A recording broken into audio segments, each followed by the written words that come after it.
Good morning and welcome to another episode of Adult Onset Horsemanship. I have a very special guest today. He is an incredible vessel of knowledge. This man transitioned from being a truck driver to a Cornell University graduate veterinarian, all for the love of a woman. He's an equine veterinarian who has specialized solely in dentistry since the 90s and has very recently finished his 75,000th dental exam on a horse. Almost all of it without sedation or speculums. He wears a special Kevlar sleeve and he has fingers made of steel. Dr. Geoff Tucker, how are you doing this morning? Fingers made of steel. The word brave and stupid are often interchanged. Just don't tell a Marine. Chicks dig scars. That's the way I look at it. And thanks for having me, Daniel. I enjoy your company. Your humor is fantastic. And humor just drives the world. Laughter is the best medicine. And I love this adult onset horsemanship.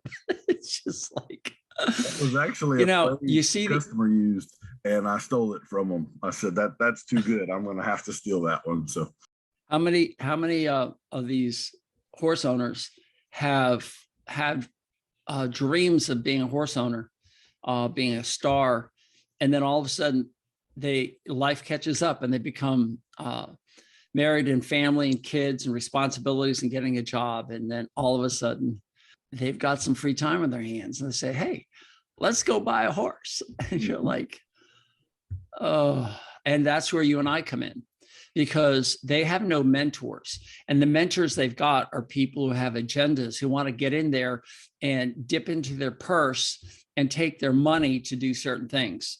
And over the decades, you and I have seen this, and it's troubling because we're representing or advocating for the horse, and we want to do the best for the horse. And we see all this crap going on, and we're stepping up and saying, okay, let's become a trusted source of information for these adult onset horse owners.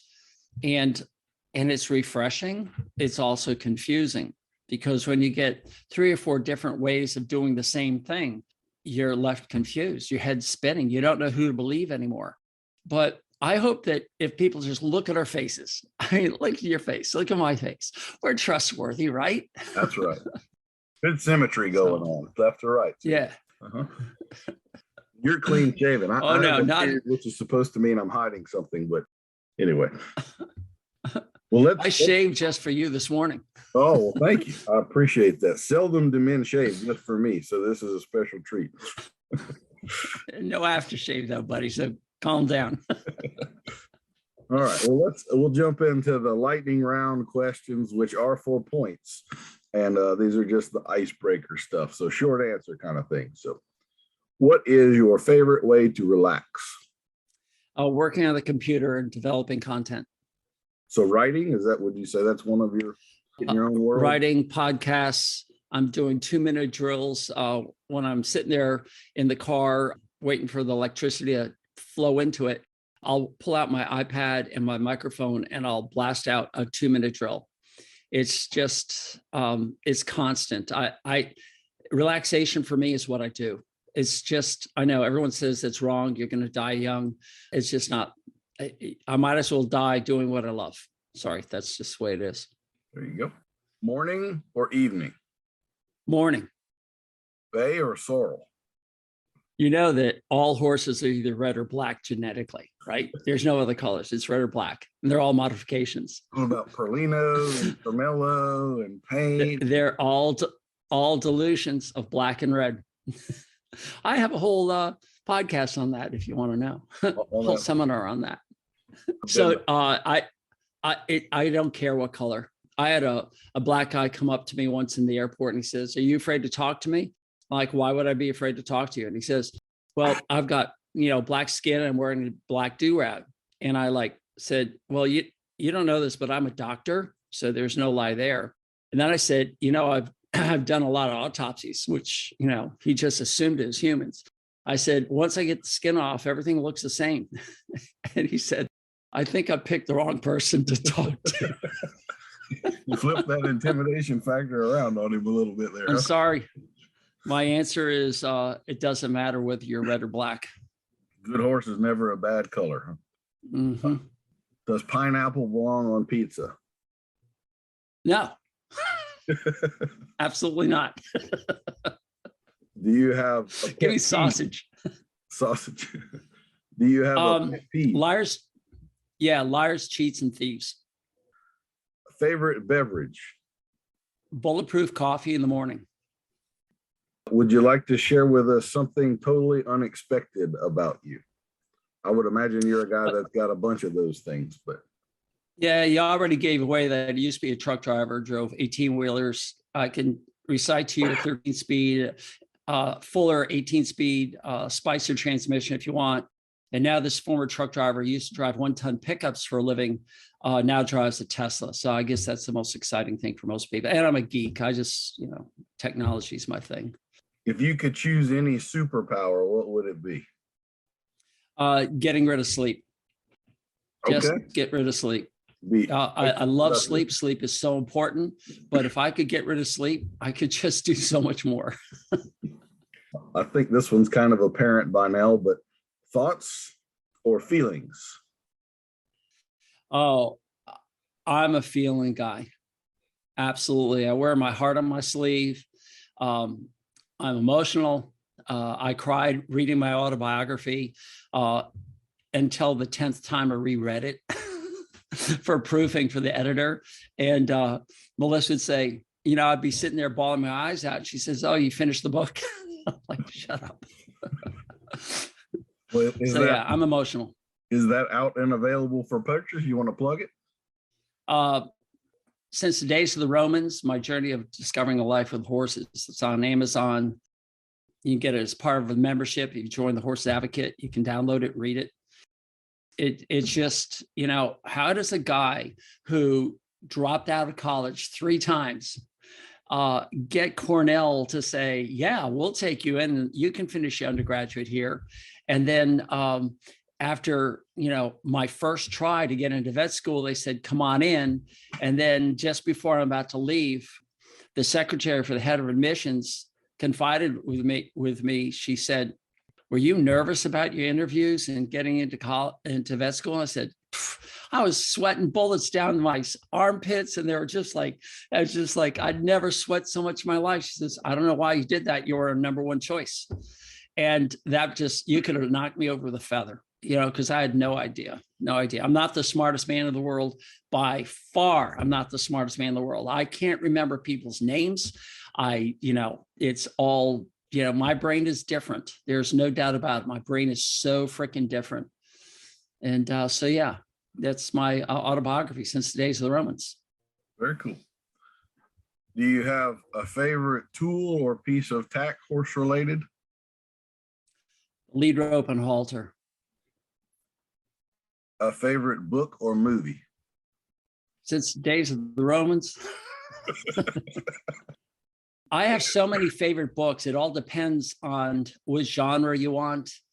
I read a lot. By read, I've got to put air quotes because most of mine is as I drive, I listen to audiobooks.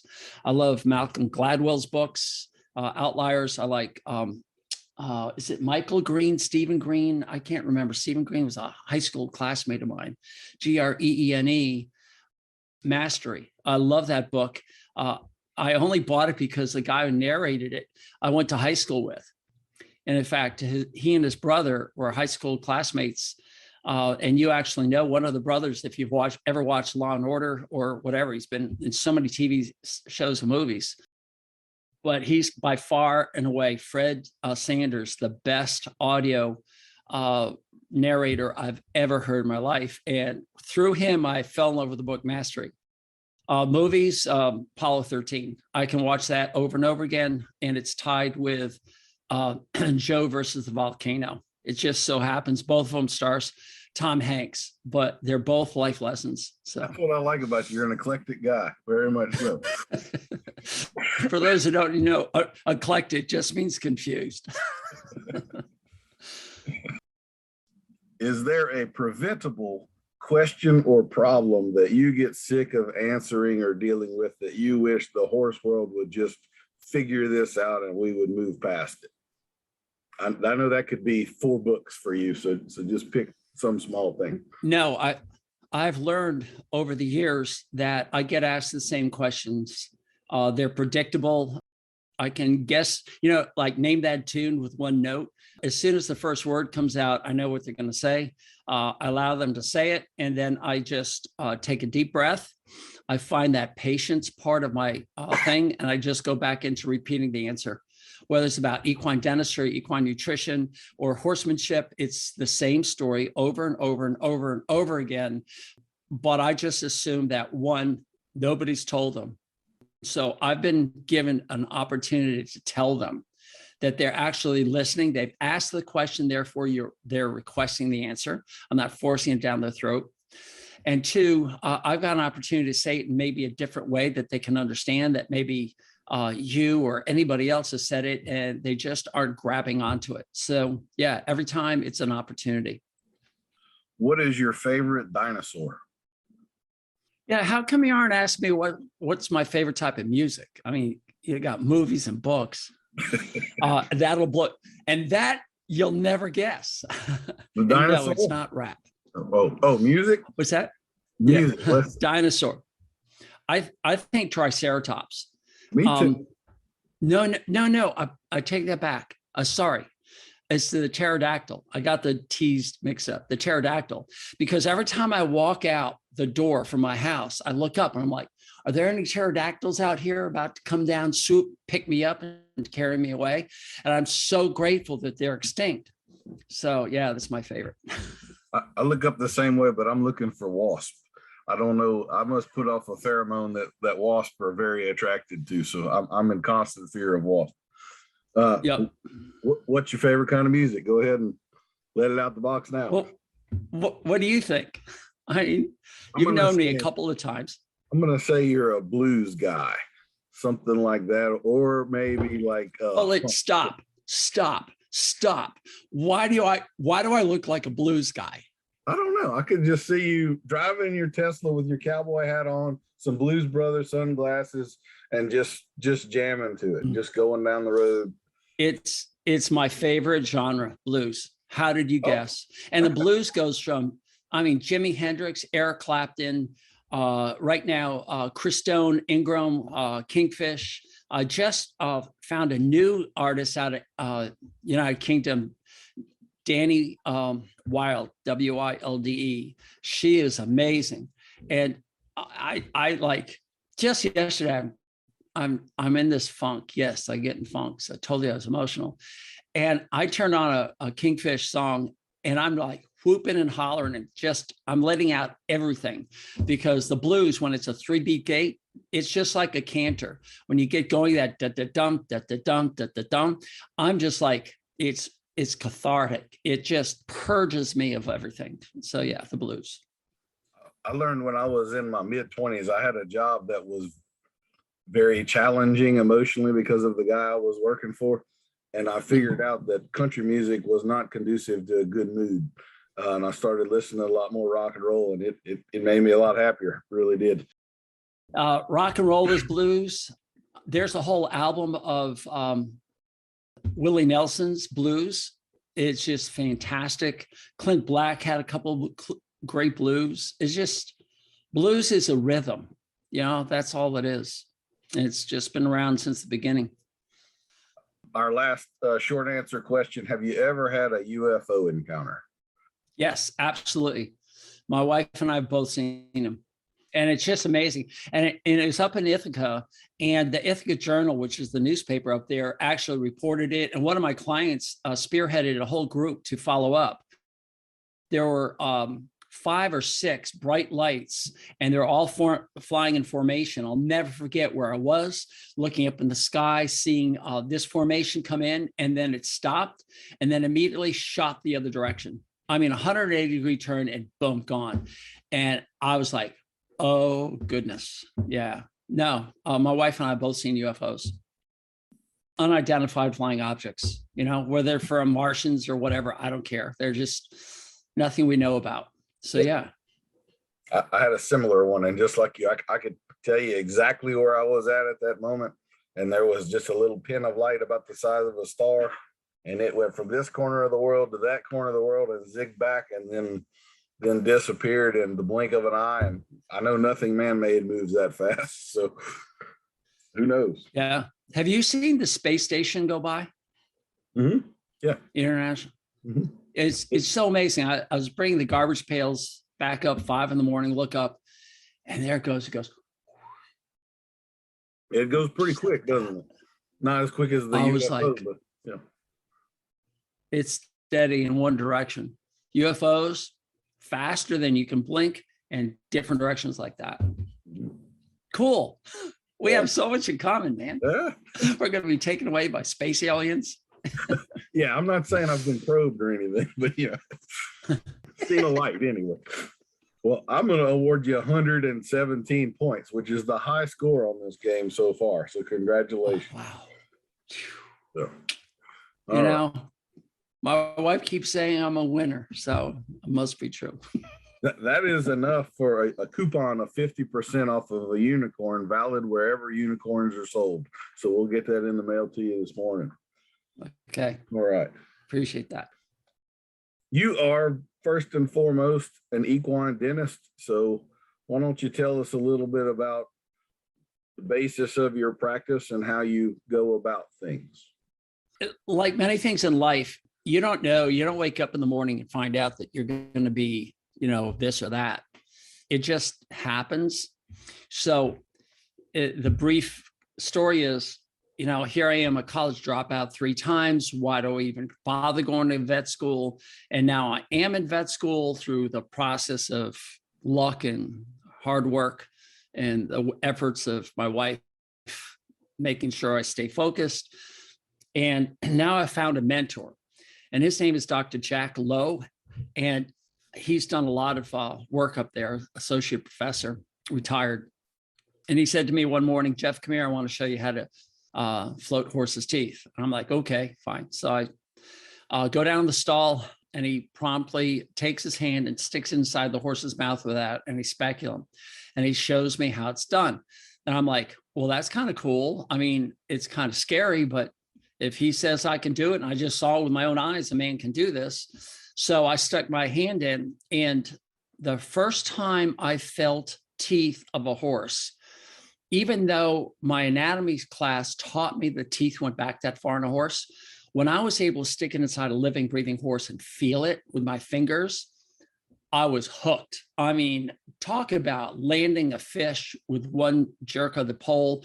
He had me, and I pulled my hand out, and I was turning to talk to him. I was so freaking amazed that I forgot to take my hand out all the way, and the horse bit it, and boy, did that hurt. Oh, very first time I did it. And then he showed me how to float. So that was between my junior and senior year in vet school, 3rd or 4th year, whatever you want to call it. So throughout my 4th year, I went out and started floating horses' teeth on the weekends, because it's a great way to put, a couple of bucks in my pocket. And somehow I was able to grab a bottle of Rompum, and I would go out there and I would medicate a lot of horses, because it made it a lot easier, because I didn't have any horsemanship skills, because they don't teach you horsemanship in vet school. And even though I've been out with horses for 5 years, full-time working with thoroughbreds, I had a pretty good sense of how to work around a horse. But now I was doing something that was different. And the first 10 years, I'm plodding away. I made it part of my practice. And I said, okay, this is, good. So I do most of my floats in the winter when it's so cold, but nobody's doing anything in upstate New York. Then the breeding season would come, and I would have too much of the breeding, and then the lameness and the show and the summer. And finally, in the fall and winter, I'd run my floating specials. At some point, I was doing so many floats in my practice that the New York State Equine Practice Committee, which is a group of equine veterinarians in New York, would get together, and they would advise the veterinary board on equine-related matters. And I was honored to be asked onto that board. And they asked me because they knew in the state that I did so much dentistry work. And they wanted my input because in the state of New York, there are a lot of non-veterinarians floating teeth. And they wanted to know whether this should be something we should pursue or not. And half the board, there's like I think 8 of us. Half the board said it absolutely has to be a veterinarian to float horses' teeth. The other half said, if you're a really good veterinarian, you don't have time to float teeth. I'll never forget that line. I know the man who said it. He says, and then there's me, who's spending a lot of time floating teeth. And I thought I was a pretty good veterinarian in so many other aspects, but I knew how important this was. And I knew how many you have to do to get good at it. So in 1998, I decided to sell my practice. I started working for another equine veterinarian just in transition. And finally, after a year of that, I said, that's it. In 1998, I limited my practice to equine dentistry. But at that point, Connecticut went with no, you don't have to be a vet. New York followed it. I believe Vermont and Maryland had already said that. And all the other states required you to be a veterinarian. And then this Association of Equine Dentists, did you want the long answer or the short answer? That's okay. I'll pull you back on track in just a minute. Go ahead. There is a bull rider who's a champion bull rider in Oklahoma. And he went out and, he retired and he decided to start floating horses' teeth. Well, the problem with this bull rider was he grabbed the bottle of wampum, went out there, was injecting horses and drugging them.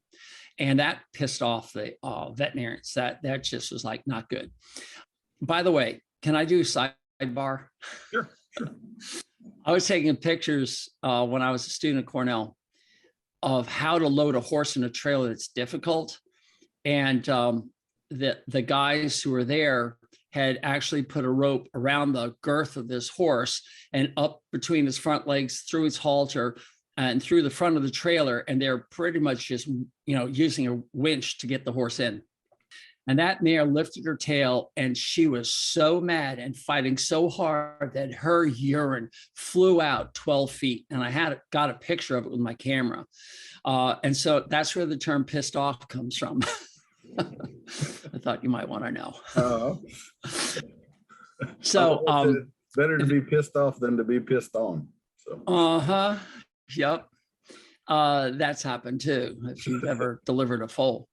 But anyway, so they arrested this bull rider turned equine dentist in Oklahoma, and they charged him with practicing veterinary medicine without a license and actually put him in jail. And the whole state of Oklahoma, the horse owners got hopping mad because he was a hero. So they all came to the Capitol and shut down the Capitol. I mean, this actually happened. You can look it up. I mean, forget, any other insurrection that might have occurred. They shut down the Capitol and said, you have to reverse this thing. You have to change the law, which they did. And they expunged his sentence. So he became a free man. And the state of Oklahoma, if you are a member of the International Association of Equine Dentists, the IAED, and have passed their exam, then you can practice dentistry in the state of Oklahoma. In addition, you can go to a veterinarian and take drugs, medications, and transport them and inject them into a horse that you're working on in the state of Oklahoma. That's where that came from. And of course, that just infuriated the veterinarians. But that's what happened there. It happened in Texas. I think it's Wisconsin. They did that as well. Florida changed their laws, and Virginia. So in these states, with the exception of Florida, these other states, if you're a member of the IAED and pass their exams, and I think there's another organization other than the IAED. I don't believe in either one of these organizations because they promote theories that are wrong. But you can now practice dentistry in these states without being a veterinarian. In the state of Florida, without any help from me, nobody contacted me except one veterinarian who said, "This is what we're doing. What do you think?" And I'm like, well, you haven't given me enough information. He says, "Well, we've already done it." But in the state of Florida, as long as you don't use power tools and you don't use drugs, if you just use hand floats, you're allowed to float teeth in Florida. Well, the problem with all these states is that there are no enforcement of the laws. So there are plenty of non-veterinarians down here using power tools, even though it's written in the law that you can't. And, they have another veterinarian who goes around and injects the horse for them. So the horse is medicated, usually sedated, which I love to tell you the difference between sedation and medication. And finally, the state of Washington arrested a guy, and their attorney hired me to be the expert witness for the defendant. So I gave that. I was deposed by the assistant DA, and he still got convicted and served a sentence or whatever. But then the state of Washington asked me to come out, somebody out there, and I ended up getting my license at the state of Washington. I was the only person in the state of Washington who was a licensed veterinarian who didn't automatically drug the horses. And I continued to use hand floats.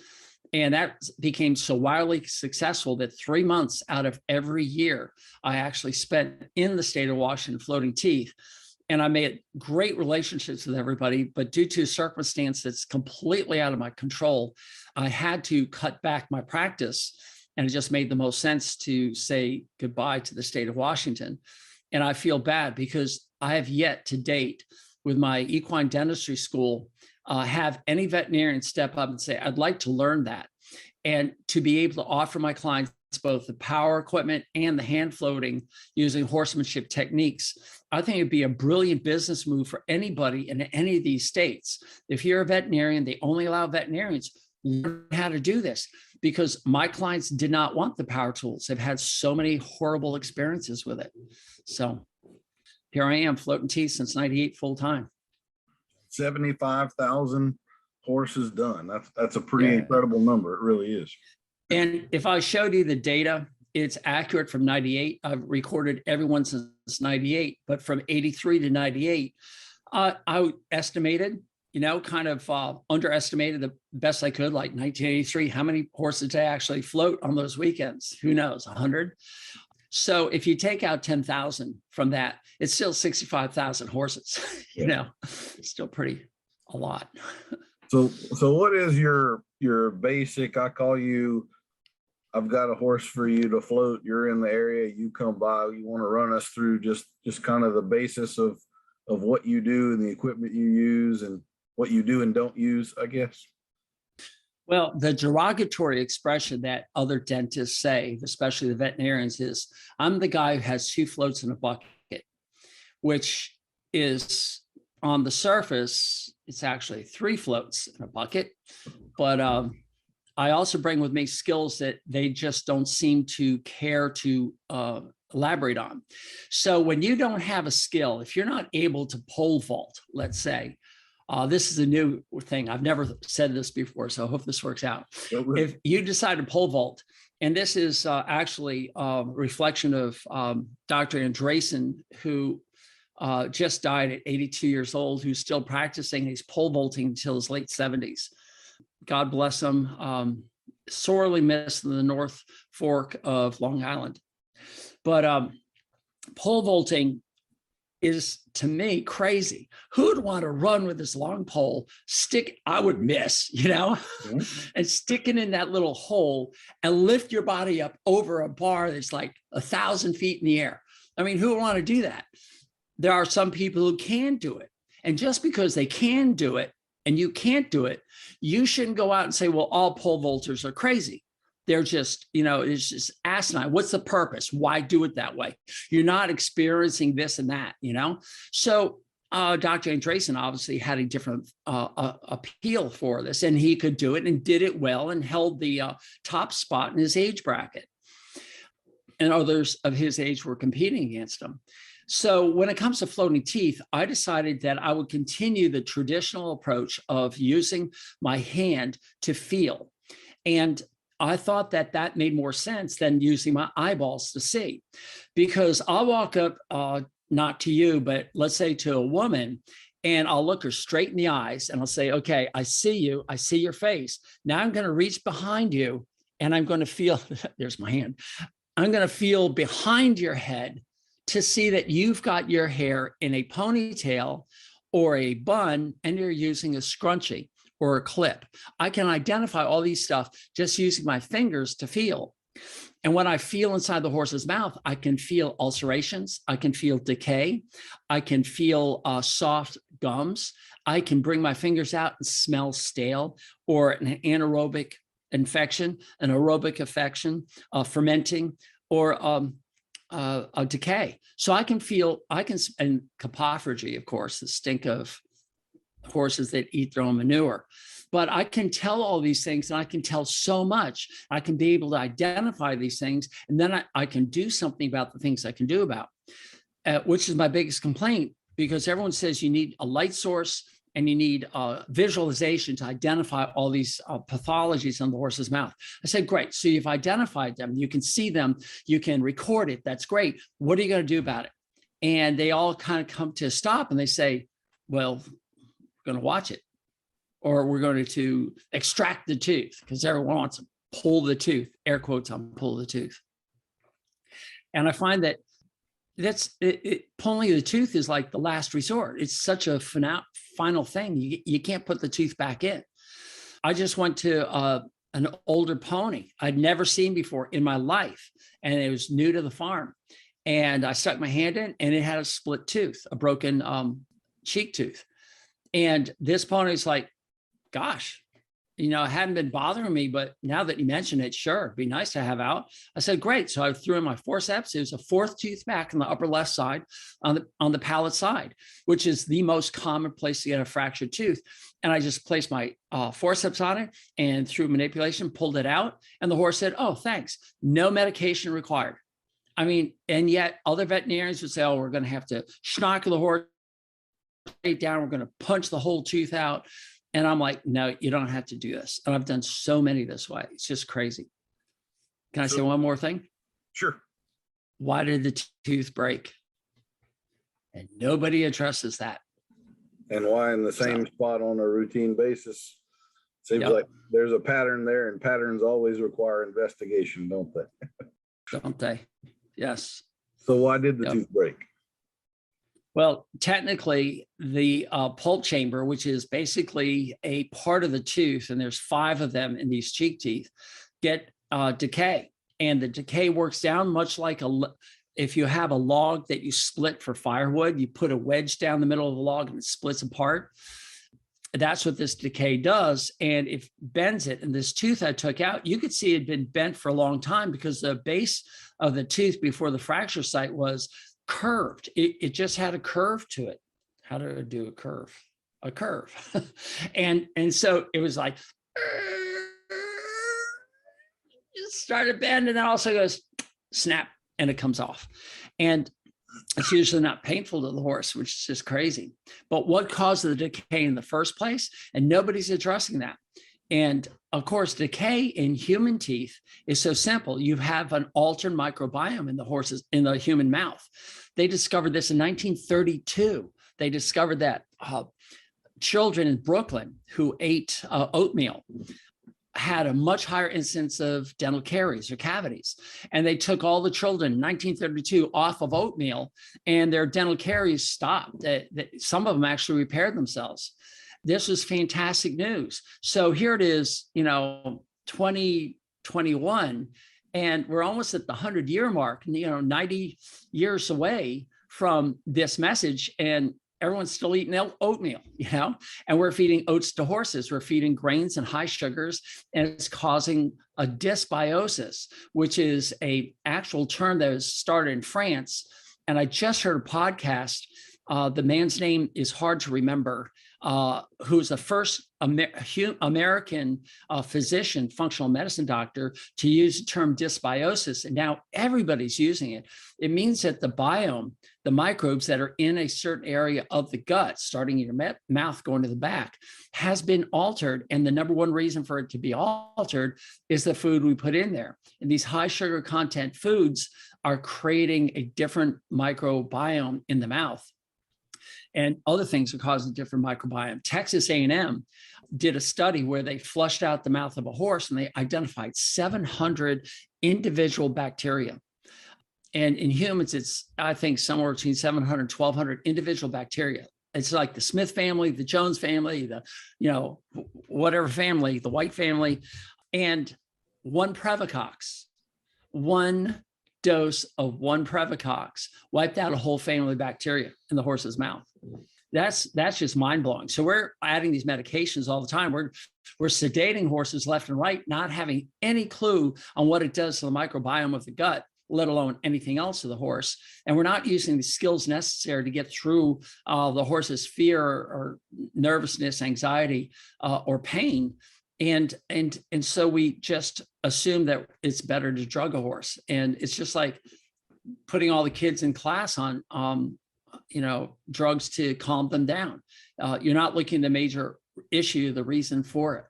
So, and horse trainers do the same thing. Oh, I'll just ace him. He's been on Sawrus, so let's just ace him and then go out. And like, do you realize what you're doing to the horse? Yeah, I do not ride horses on sedation. I've never been a fan of that. That seems like a recipe for disaster to me, for sure. You'd mentioned about the bacteria. One of the startling factoids that I gained in college when I took bacteriology is that there are more non-human cells, so bacteria and other organisms in your body than there are cells that are you.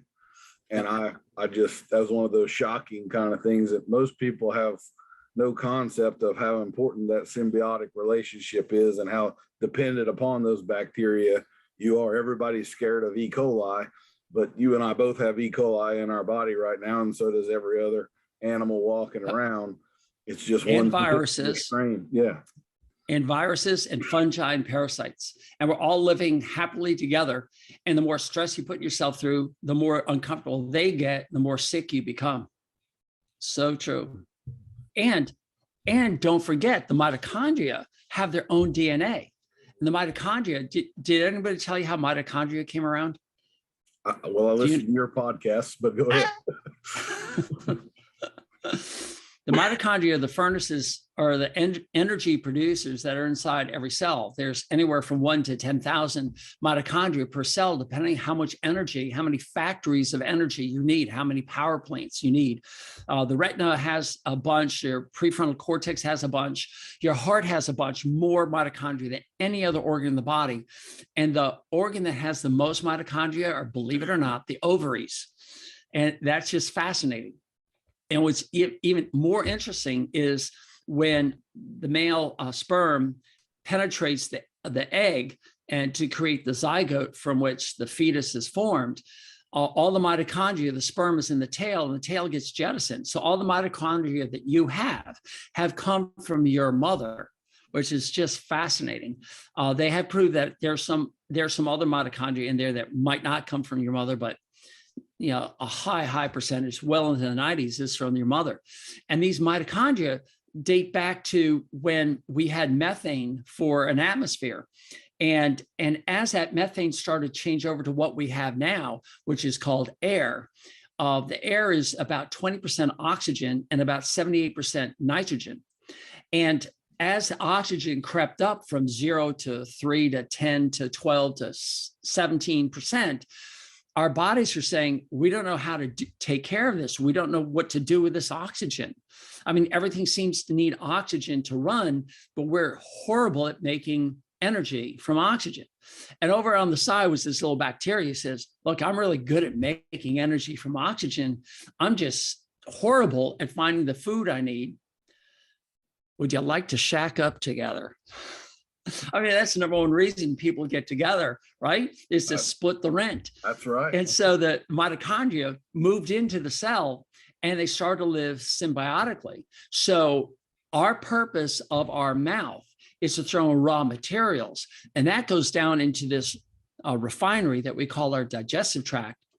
And in that digestive tract are enzymes and bacteria that break down all this raw material into food components. I call them sugars, fats, proteins, minerals are in there, water, and I throw in air. Nobody else does, but I do, but whatever you want to think. Air's kind of important. And then they take, they say, well, the air goes to the lungs. I get it. But all these literal chemicals that your refinery makes out of the raw materials are shoved through this one cell layer membrane called the gut lining, the endothelium of the gut. Is one cell layer thick. And it comes to the other side and it's carried to the cell. And when it gets to the cell starts to take all these chemicals. Other people call them nutrients, and I just call them chemicals. And through that chemical, it feeds the bacteria or the mitochondria that's inside the cell with oxygen. They give us a spark of energy, and that goes to make our muscles work and our brain think and everything else to actually occur. And without that mitochondria, we're dead. And this is why people die, whether it's a gunshot, a car wreck, poison, suffocation. It's all basically the amount of oxygen that gets the mitochondria shuts down, and you've got about 2 minutes. And without that mitochondria constantly working, there's no more life. It's somebody's pulled the plug. It's over. It's basically a lack of oxygen. That's if the coronavirus doesn't get you first, right? Well, interestingly, the coronavirus actually messes up ACE. And ACE, oh, please, angiotensin,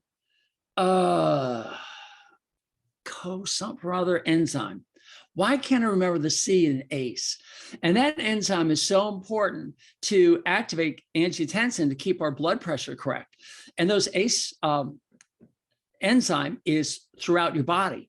And the receptor on the cells are called ACE2 receptors, and they are in every endothelium, not just the lungs. It's in your gut, it's in your brain. And when the coronavirus attaches to that, it makes the ability to create this enzyme, this ACE2 enzyme, it's no longer there. Why can't I remember the C? ACE, brain fart. You hear about blood pressure medicine being an ACE2 inhibitor, right? The same sort of mechanism involved there. Yep. Okay. There you go. Well, so that's how that virus works. We took a little bit of a journey there. I guess what I was hinting at with the dentals. So you use a Kevlar sleeve, right, to protect yourself that you have specially designed? Oh, you don't anymore? I used to. Okay. It was made for auto mechanics who would work around hot mufflers, and that's what it's created for. So I was just buying them by the box load. Unfortunately, when Melissa started working with me, her arms are not as wide as mine. And because she's not as tall as I am, she would have her skinny arms up here and the water would just drain down and go into her armpit. She couldn't stand it. And then I started this dentistry school, and almost all the people who came were skinny armed girls and guys, except for one guy. And so I just stopped using it just to be, so the rest of the people would think they didn't need it. And then now I've just gone back to using a neoprene wrap around my left hand to help protect against some cuts that I get. But no, you can do it without any aids at all. And we had touched on sedation. I'm just trying to get the overview. Basically, here are the points I was trying to get to everybody.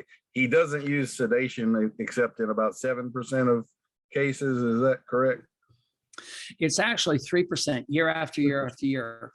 And if you're not into percentages, just take 100 horses. Out of 100, I'll do 97 without any medication, and 3 I'll medicate. And I use the word medicate instead of sedate. And that's a big, big, big difference. All right. So sedation is whiskey. All right. So Daniel, if I want to ask you out on a date, sorry. Our wives might have objections, but hey, let's go for it. Yeah.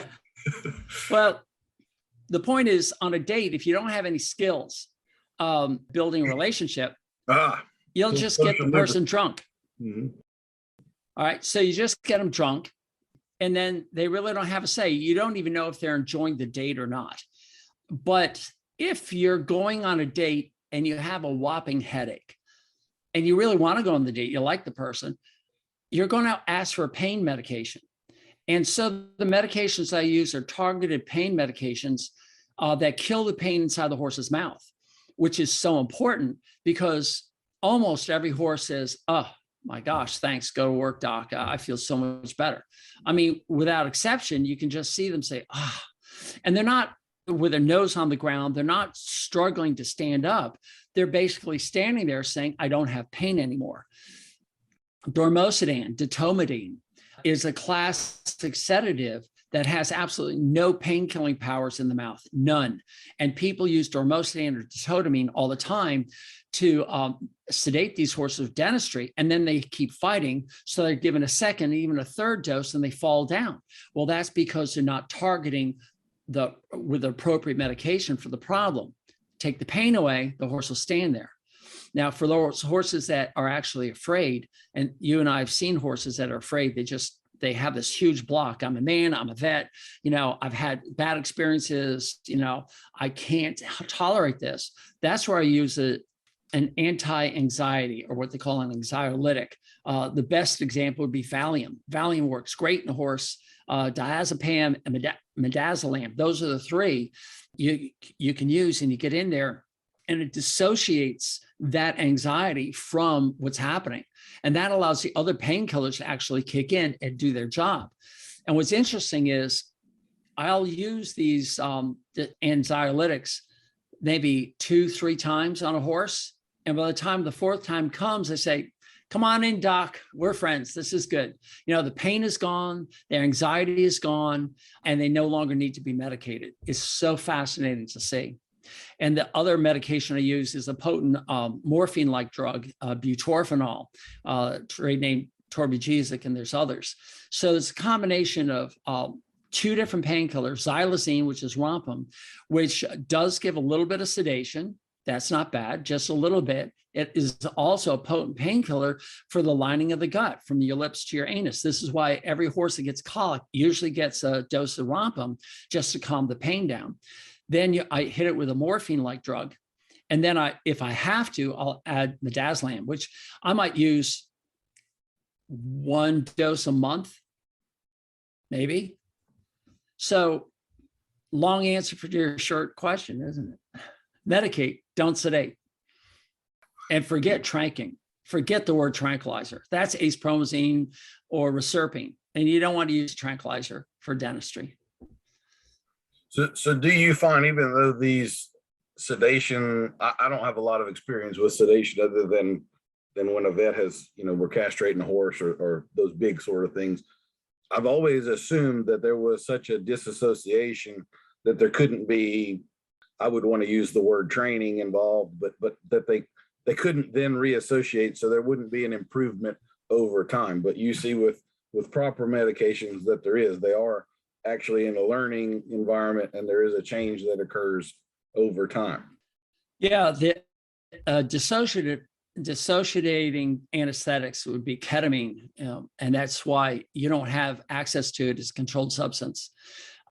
That basically takes the person's memory out of the picture. So you can do whatever you want, and then when their memory comes back, they don't have any recollection of it. That's why it's called a date rape drug. And this is why most people keep it on a lock and key and will guard it with their life. So you aren't going to use that for training purposes. The tranquilizers actually do work. Reserpine has been around for a long time, and you would give a very small dose to a young horse that's never been broken or trained to saddle, who's just been taken out of the field and is a little wild. And that's a long term. It can last for several days, maybe a week. If you give too much of it, they have profound diarrhea and get really, really sick. But that drug works. They do have a pill form, which I don't think works at all. The injectable seems to work really well, but it's really hard to get. But that's a good use of a tranquilizer. You have a horse that's taken from a field, and you have like a few days to take care of it. And I know you're a champion of these of the breaking this wild horses into rideable horse, and that takes horsemanship skills. And I get that. But if you've got employees who are not that good, and you're breaking a dozen yearlings for the racetrack, and you give reserpine, they keep their coordination. And I agree with you. I would never want to ride a medicated horse. But then again, I don't want to ride a horse that is going to twist and turn and try to get me off for any purpose either. So that is a tool that can be used in the right hands by a good trainer. Of course, that's a wide open definition, isn't it? Mm-hmm. But acepromazine doesn't work. It works good if you give it to them before the event as a pre-medication for anesthesia. I think it's been used a lot. But I've thrown out a bottle of Ace of the 2 that I bought in my career. I've thrown one out, and I sold one. So I tell you what, this is pinging all. I didn't really plan on talking about this, but these medications are bringing up a lot of horse trader stories in my mind. So like Ace Promazine has a very telltale sign in about half of all horses. It used to be used in sales, but it's pretty obvious to tell if it's given to certain. You want to expound on that a little bit? Yeah, I don't have enough experience to say other than it's got a 30-day withdrawal. So if you even put a drop of ACE in there, you can't compete for 30 days. It's hangs around for a long time.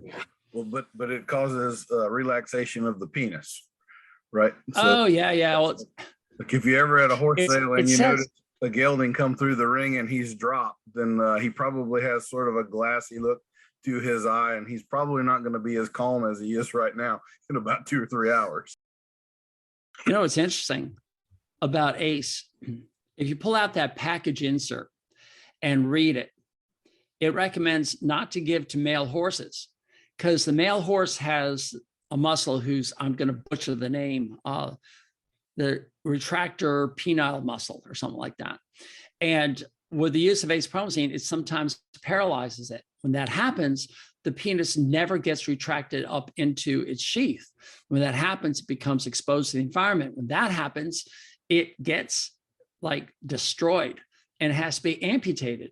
And most people don't see it. Most veterinarians give ACE with Rompum Torbagesic. They call Rompum ACE Torbagesic the rat shot, and they think this is great. I personally, as a veterinarian, will never use ACE on a male horse because it says right in there, what happens if you have penile paralysis? You know, you're open to lawsuit. Well, I know as a veterinarian, I'm legal to use a drug in any way, shape, or form, as long as I've got a good reason for it, even off-label.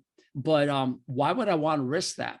But just about every other vet out there will give ACE all the time, and you have the granules and stuff. And I've never seen penile paralysis, but I certainly have read reports on it. So just keep that in mind. Why on earth would you want to ACE a horse? I mean, what happened to training, Daniel? Why aren't you training these people? I've seen it used a lot for vets when they do the annual. They'll give them ACE and they'll do the dental, and then they'll clean the penis to do the sheath cleaning kind of all in one. That's probably where I've seen it used more. But I know when I was starting 25 years ago at all of this stuff, going to horse sales and stuff, they would squirt a cc of ACE in the mouth, and every once in a while you were going to see a gelding go through the ring with the drop, and they have that kind of characteristic glassy look to their eye. Also, with a mare, I guess you have to just look for the eye. But anyway, I think that's become well enough known that they can't get away with it. And I also think getting your hand, veterinarians are a lot stricter about who they give a syringe full of tranquilizers or sedation stuff to now. That's been cut down on a lot more than what it used to be. It used to be every farrier would have a couple bottles in the back of their truck and so forth. And I don't think that's nearly as common as it used to be anymore. Thank the lawyers for that. You know, the veterinarian is liable for selling that vial for off-label use by a non-veterinarian. If it is a legend drug or a drug that has a license that says on used by or on the order of a licensed veterinarian, it means that I can give you, Daniel, a syringe of this stuff to use on horse named Joe, and you can use it on Joe. But to give you a vial to use at your whim for any horse is illegal because of something called a client-patient veterinary relationship. And that's been drilled into our heads now. And all the young vets coming out of school know that they have to have that direct relationship. And if you don't have that, you can't be prescribing anything. So the vet has to actually see the horse and say, okay, I agree with your assessment. This is what we need to do, and appropriately give the drug. That's the law. So for me to sell you a bottle of ACE so you can use on a difficult horse is just illegal, period.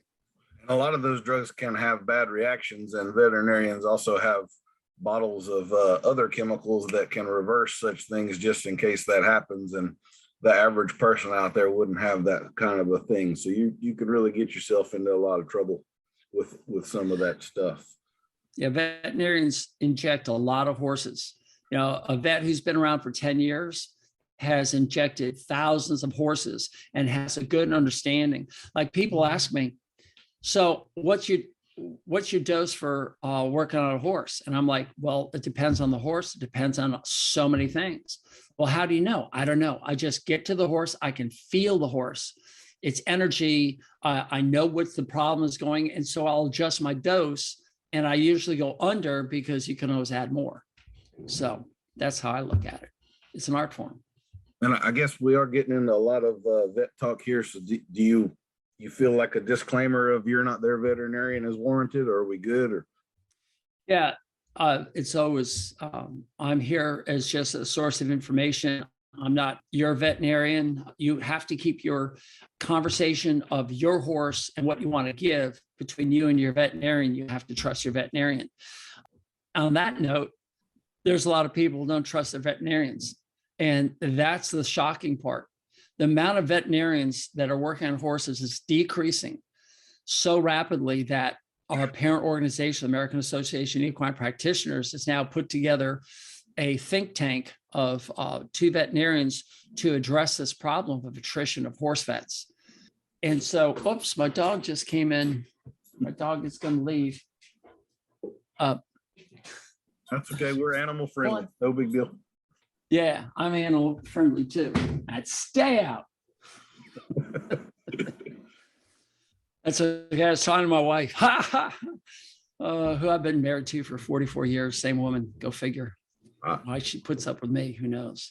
Veterinarians are in a tough spot right now because equine veterinarians really want to do a good job and want to be held in the highest regard by horse owners. But then they start to do things that horse owners don't want, or they don't trust, or a diagnosis goes sideways and they don't get the results they're expecting.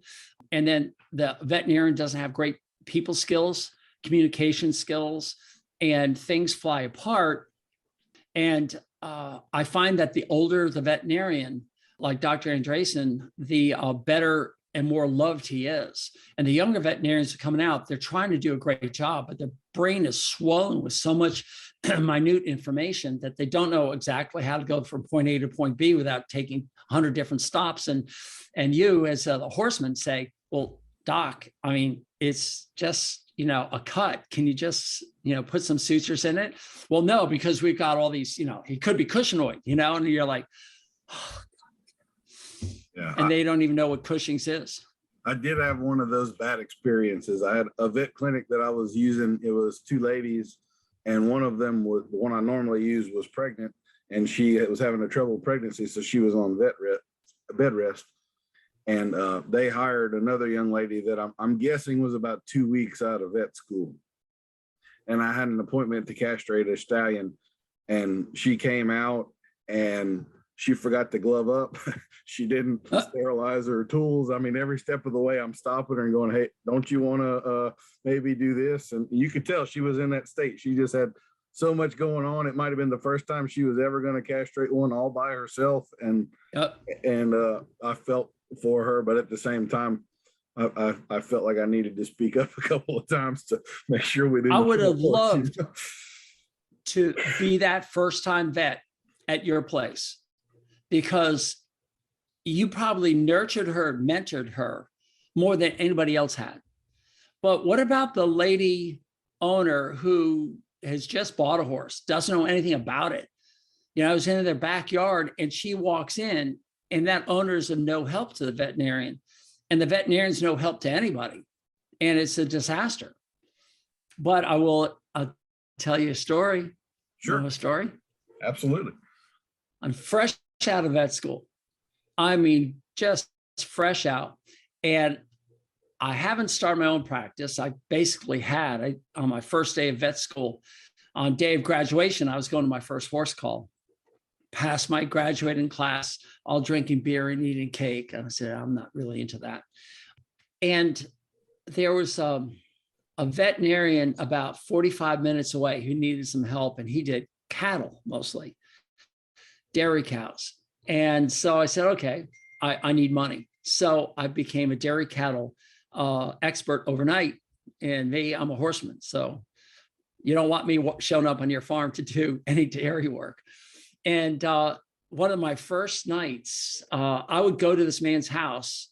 He had a wife and kids, and I would sleep on his couch all night long. And any emergency that came in, he would answer the phone. He'd come and wake me up and send me on my way. So about 8 o'clock at night, I ended up going out to this call. And keep in mind that my boss was usually in bed by 8 p.m. because he would get up at 4 a.m. to go milk the cows before he'd go on his rounds. So he sends me out to this dairyman, and he's got all these cows in their stanchions. I'd say there's probably 80 head in there.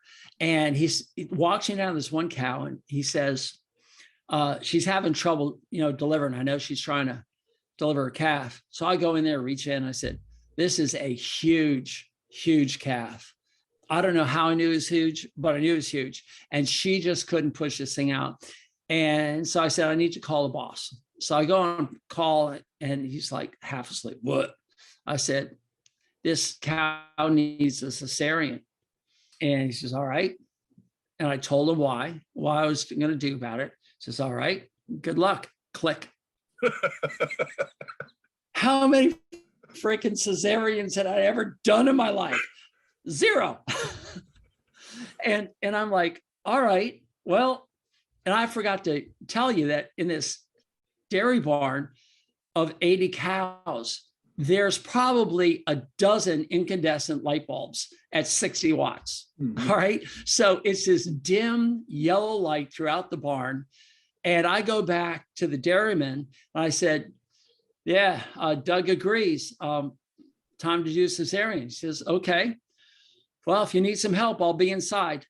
And I'm alone. There's nobody there. It's dark, and this cow is like, ugh.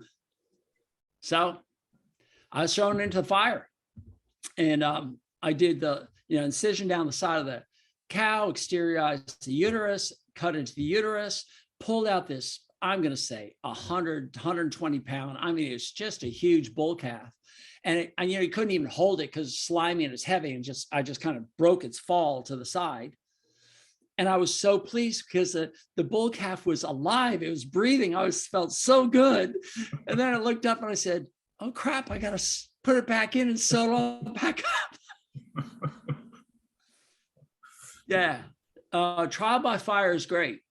But back then, I'd gone through cesarean sections in my mind. I knew how to do it, and I knew the organization that I needed. And it sounds like your young veterinarian was going through all the things, but she's got her head filled with so much more. Mm-hmm. How can they figure out these simple things? Yeah, and I feel for them. I really do. I think these looking so far down the road, 4 steps ahead, they forget the put your gloves on, that's already taken care of most of the time. So yeah. We tried to start, I'm one of the board members of the Louisiana Equine Council, and one of my pet projects a few years ago was to start a low-cost castration clinic here in the state, paired up with LSU Vet School. I noticed that some of these Facebook groups and stuff, there were just tons of 3-year-old grade stallions that were unbroke but would make a great kid's horse.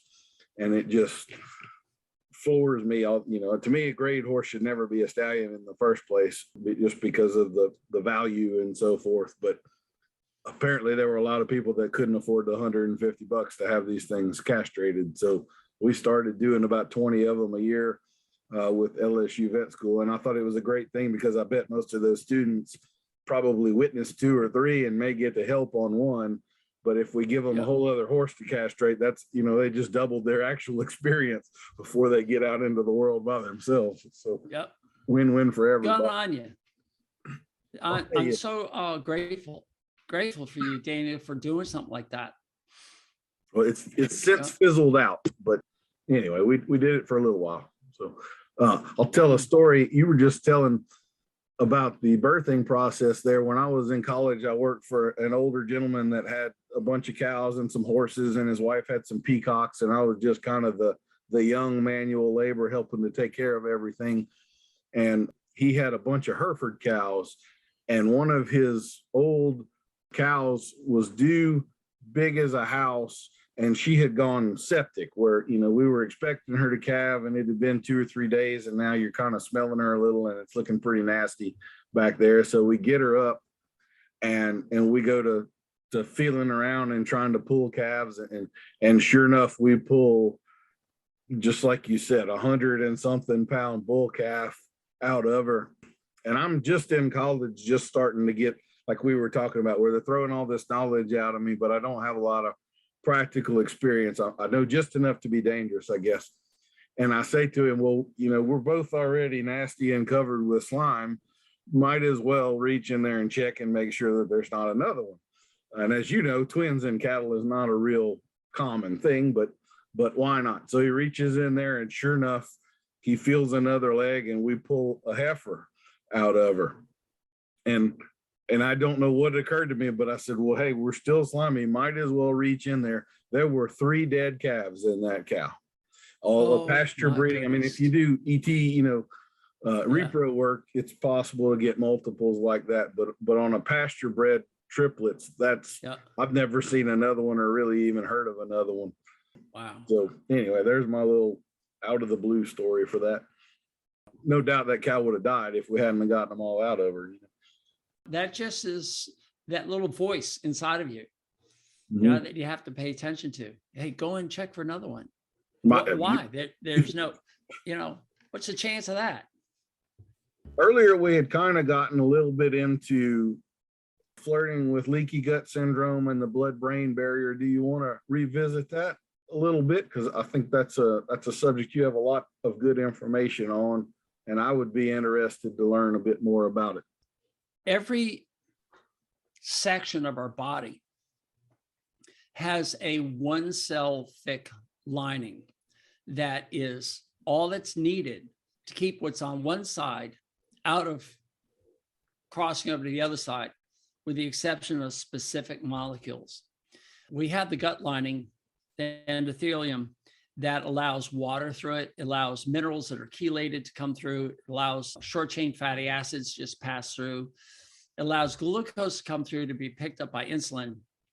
So, and proteins, amino acids, they can fly through there. So it's a barrier that keeps the bacteria that are in your gut, like E. coli, or all the other bacteria that are supposed to be living in what we call the soil of our bodies.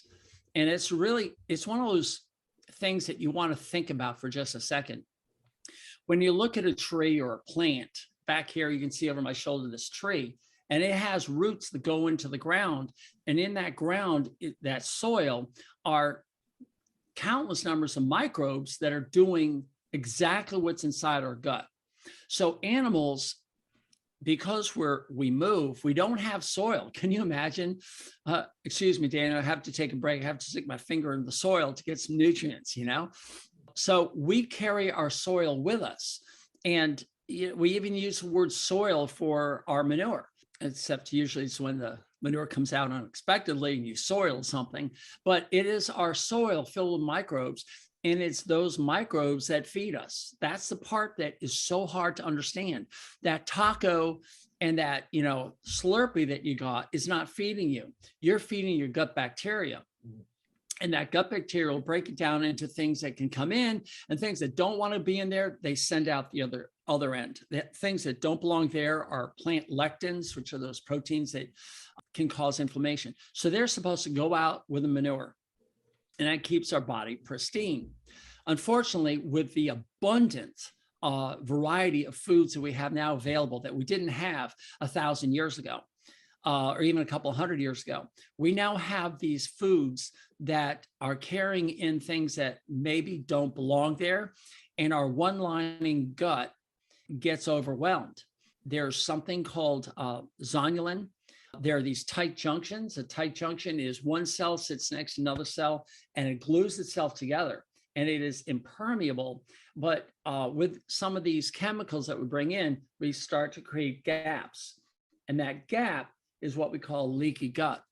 In addition, there are some cells that can bind to other cells, and they don't need that gap. They can actually penetrate the lining of the cell and go through one wall and out the other side. one of the great examples is lipopolysaccharides. Lipopolysaccharides, big word, LPS for short, are the breakdown of the gut bacteria. These gut bacteria die, and what's left over are these segments of bacteria. They're like fragments. And when you eat a polyunsaturated oil, which is any oil that comes from a seed, such as canola oil, corn oil, soybean oil, safflower oils, all these oils, flaxseed oil, all of these oils are polyunsaturated fats.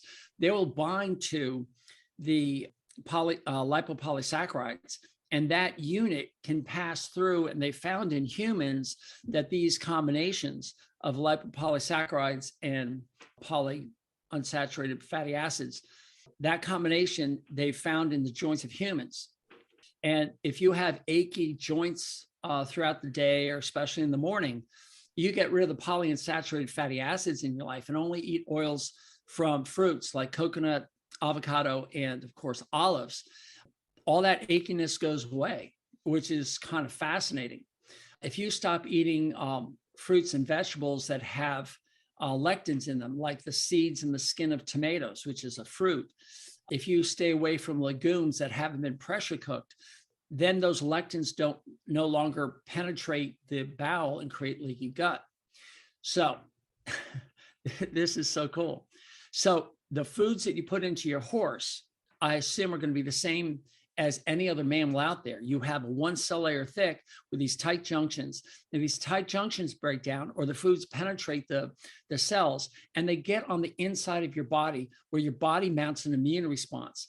And if you read anybody's treatise on the immune system in humans, and I think they're also saying this in other animals now, that the majority of your immune system lies in your gut.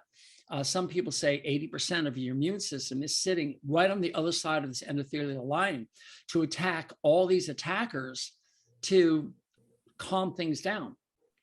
And that's what makes a horse feel uneasy. They're constantly having inflammation at their gut lining as you feed these other inflammatory foods. And you'll see that as, I'm unwilling to be brushed. I'm unwilling to have the girth tightened up. They call them being girthy. They're, you're out there with a nice slow trot warming up, and the horse starts to buck and kick you off. These are things that are happening in the gut lining that are inflammatory and making the horse feel bad. Worse, some of these foods will cause the death of some of these bacteria. So you have that dysbiosis we started talking about, and that will set up products that will actually burn the lining of your gut, which leads to ulcers. They can be gastric ulcers, meaning in the stomach. They can be colonic ulcers, ulcers in the colon, in the cecum, or in the small intestine. So those ulcers are irritating and painful. And then we end up giving a medication that alters the pH, so you don't have this burning sensation anymore. But that also alters the gut microbes, and you're not fixing the problem, you're basically covering it up. Yes, they do work. They're wonderful drugs for a horse that's in pain. You want to use them, but you have to get rid of the underlying problem. And that's just the gut lining. And you asked about the blood-brain barrier. Well, that's a one cell thick lining as well. And they're now realizing that if you have gut inflammation and a leaky gut, you're also probably having a leaky blood-brain barrier. Now, these one cell linings are everywhere. They're on your lungs. This is why now COPD, or HEAVES, is now being called equine asthma, because they're realizing that equine asthma is very similar to human asthma. And in the human studies, they're now realizing that human asthma is related to metabolic syndrome. Metabolic syndrome is related to having more sugar than your body needs. You have more insulin production. You have all the sequelae from that, including leaky gut syndrome and this dysbiosis. If you want to get rid of dysbiosis, gastric ulcers, colonic ulcers, moodiness of your horse, unwilling partner, inability to ride the horse out and bucking, you want to take all these inflammatory foods away and calm down that lining of the gut lining. And what's really noticeable is most horses that are removed from these inflammatory foods also seem to become a willing partner. They're more work focused. They're more compliant. And that is in the blood-brain barrier. They're calming down. They don't feel uncomfortable. They don't feel bad. They're better learning. This bulletproof coffee that I've mentioned, to me, I have coffee with fats in it. And these fats actually can penetrate my brain better than sugar, and it's used as an alternative fuel. Plus, it calms the blood-brain barrier down because I don't eat for 12 hours a day, at least. Maybe it's up to 18 hours, depending on my day. I limit the time. I restrict the time that I eat.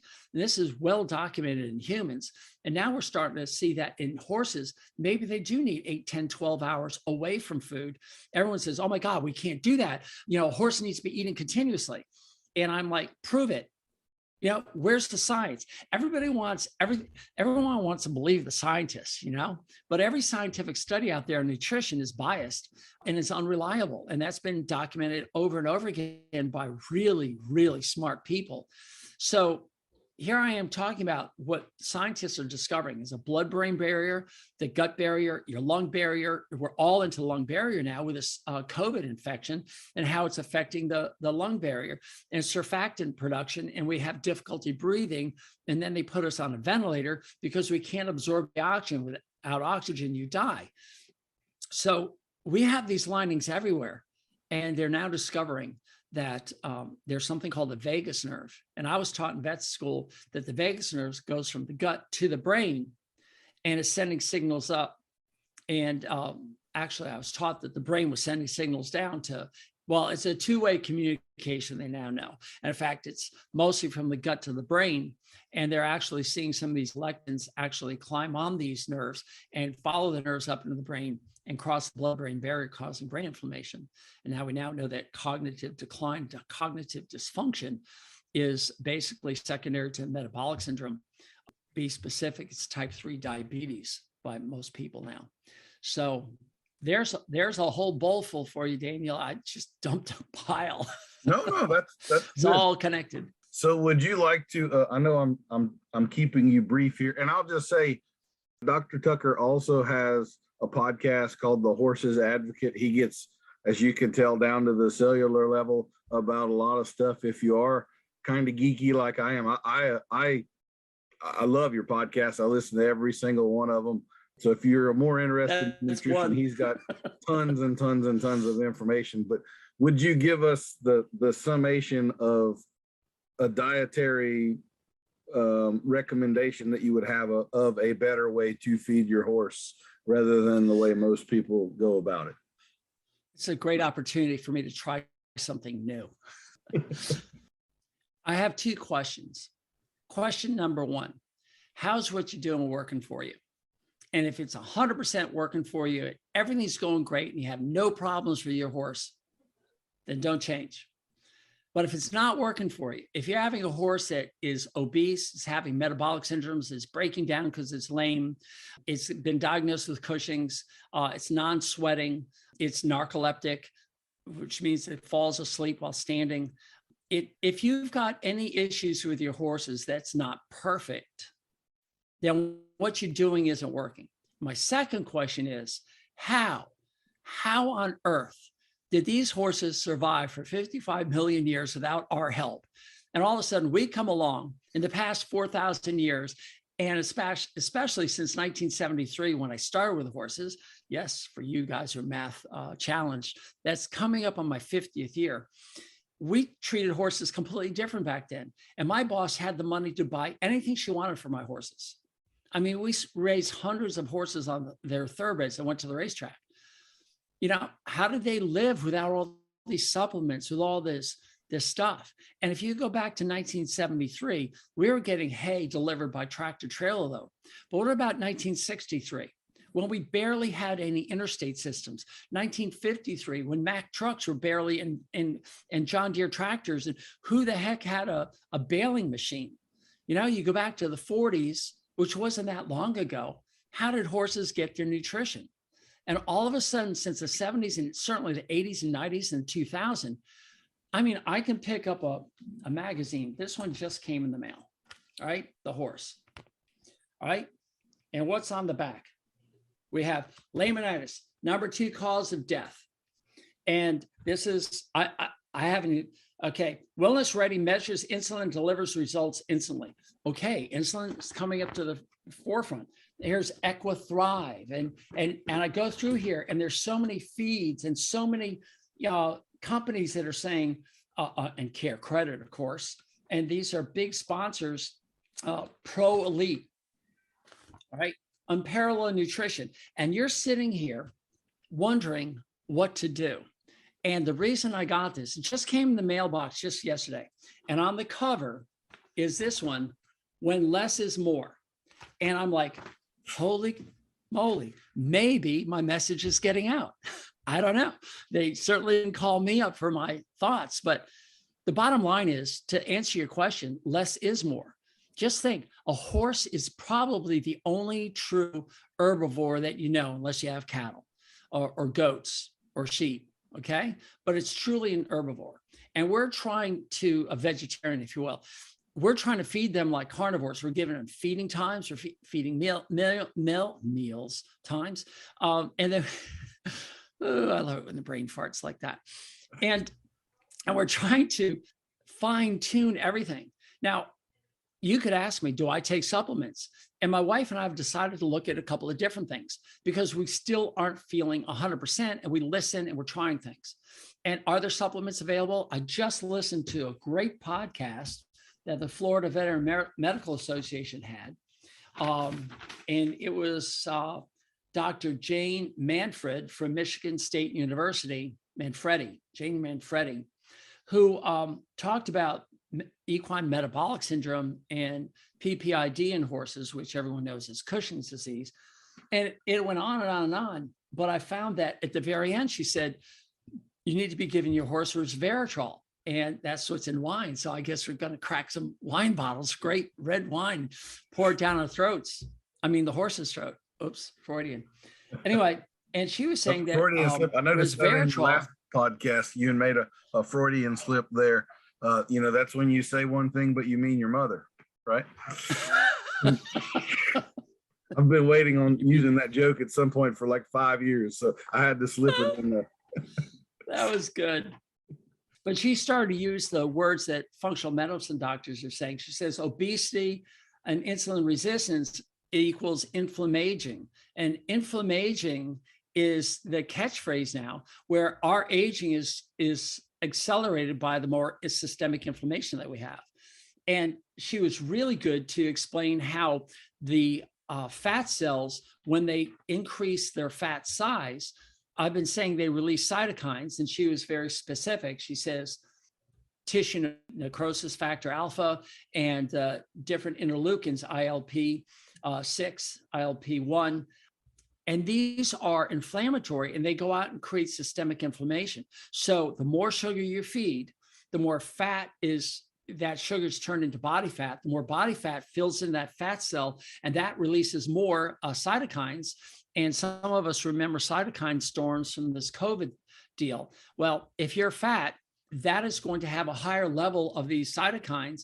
And then when you do get, whether it's coronavirus or in the horse, another virus or any other kind of virus or any disease or any stress because you're shipping it or you're putting it through paces that it's not used to, or you bring in another horse and it wrecks the hierarchy system, these horses are already inflamed and now they're thrown over the edge.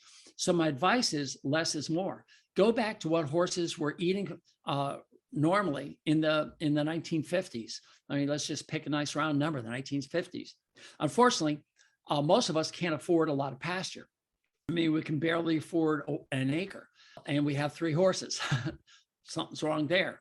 But you need to come to grips with the fact that you need more pasture and fewer horses. That would help. You need to use hay the way it's intended, which was to get them through winter when it's really cold and they need something to eat. But you have to also look at the dormant pasture of your winter fields as actually being filled with nutrition that's mostly cellulose that the gut bacteria will convert into short-chain fatty acids. And fatty acids is great. Butyrate is a wonderful, wonderful fatty acid that does so much to make the horse healthier. But everyone thinks that they need sugar. That's one of the things I think people do not understand.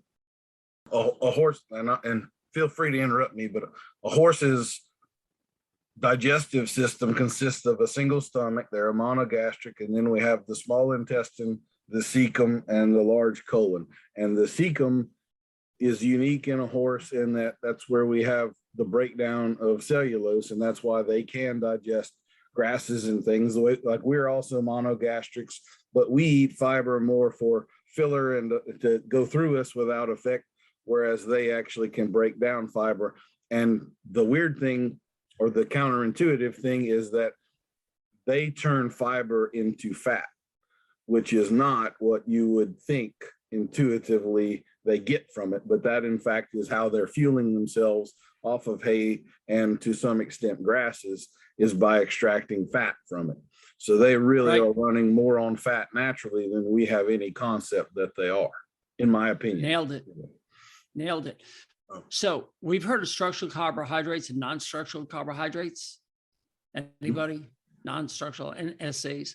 And what that basically means is during photosynthesis, the horse is going to make a molecule of glucose. And then it's going to make another molecule of glucose, and it's going to store it right next to it. And then another one, another one. So they glue all these glucoses together and they make these long chains. That's called non-structural carbohydrate. And of course, you and I would call it starch. And that's how plants store their sugar. They make sugar through photosynthesis and they store it. But at night, this is what's so cool. Every other molecule of glucose is turned upside down. So you have right side up, upside down, right side up, upside down, right side up, upside down, right side up, upside down. And that is what we call structural carbohydrate or cellulose. What's interesting is every animal on the planet can take an enzyme that we make and we can digest starch. It's called amylase. And we can break down all our starch into glucose. So when we're eating our potatoes or we're eating our starchy vegetables, that starch goes into sugar formation. But when we eat the cellulose, that is broken down by the gut bacteria. No animal on the planet, including your horse, can break down cellulose, which is so cool. But in their cecum and in their colon, they have these bacteria that'll break it down. And a lot of people have understood the word prebiotic. They often get it confused with probiotics. There's prebiotics, probiotics, and now there's postbiotics. That's a whole different realm, which I'm not ready to talk about, but they've now found another class. But the prebiotics are unrelated probiotics. Probiotics, you're throwing bacteria and yeast in the mouth and hoping that they survive and they're supposed to repopulate the gut. So let's not talk about that. But prebiotics are certain fibers that actually fuel the bacteria. So the bacteria are allowed to make what they're supposed to make.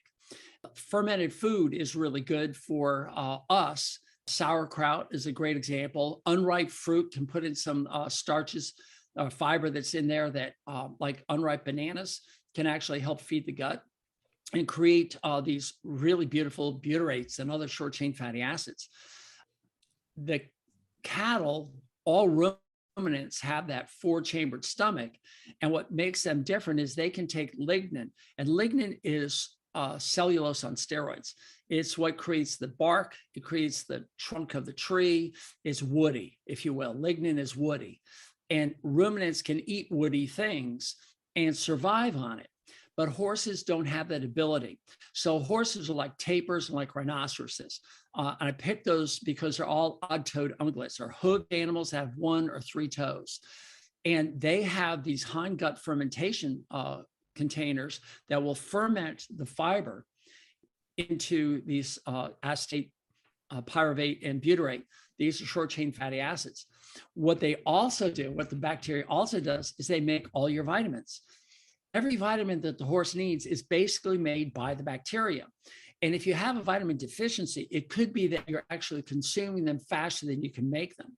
So if you're a racehorse and if you want to add some vitamins, there's no harm, no foul giving these things.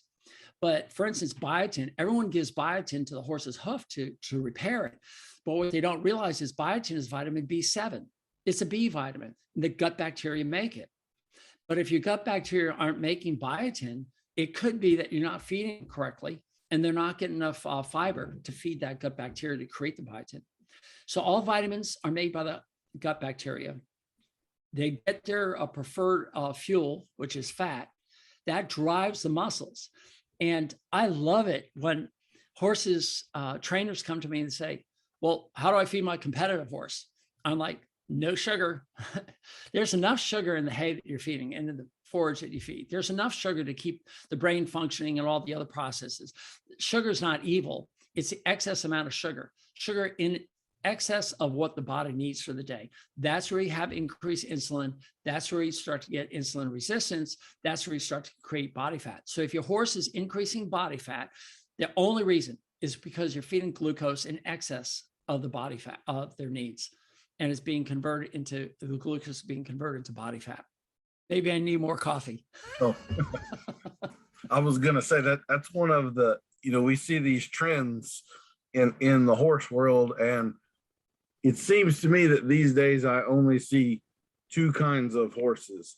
I see horses that are neglected and are too skinny, and I see horses that are obese, and I seldom see those body condition scores of 4, 5, and 6 in the ideal sort of range. There are a lot of really fat horses out there running around, and then people mysteriously have these issues, anhidrosis, and it seems like, well, I'll say in our area, the heaves in the last 10 years has skyrocketed. But there seems to be an association with Bahia grass hay and a certain fungus in there that is, so I don't allow Bahia grass hay on the place because I'm terrified that I'm going to wind up with an epidemic of that stuff over here. But it is kind of weird how problems that weren't a problem at all 20 years ago, 30 years ago, 40 years ago, all of a sudden, everybody knows 5 friends that have a horse like that. And yet we don't see it. Fetlocks is a great example. Drop fetlocks, where the pastures just drop down. How about kissing spine? You could argue that we didn't have x-rays and we've had sore backs in the past, but the degree of kissing spine that's out there, founder in horses. I mean, that used to be a fat pony syndrome. Now it's horses are getting it. Heaves, like you say, is increasing. From my perspective, when I went to vet school in 1980, there was no mention of fractured teeth, cheek teeth in horses, and the EOTRH, or the front teeth, are all diseased and falling out. Not a mention of it. So these are new diseases, and where's that coming from? As far as I'm concerned, it's the change in diet, and we have to get away from this change, and we have to go back. Less is more. Yeah. But I have one more important thing to talk about. Okay.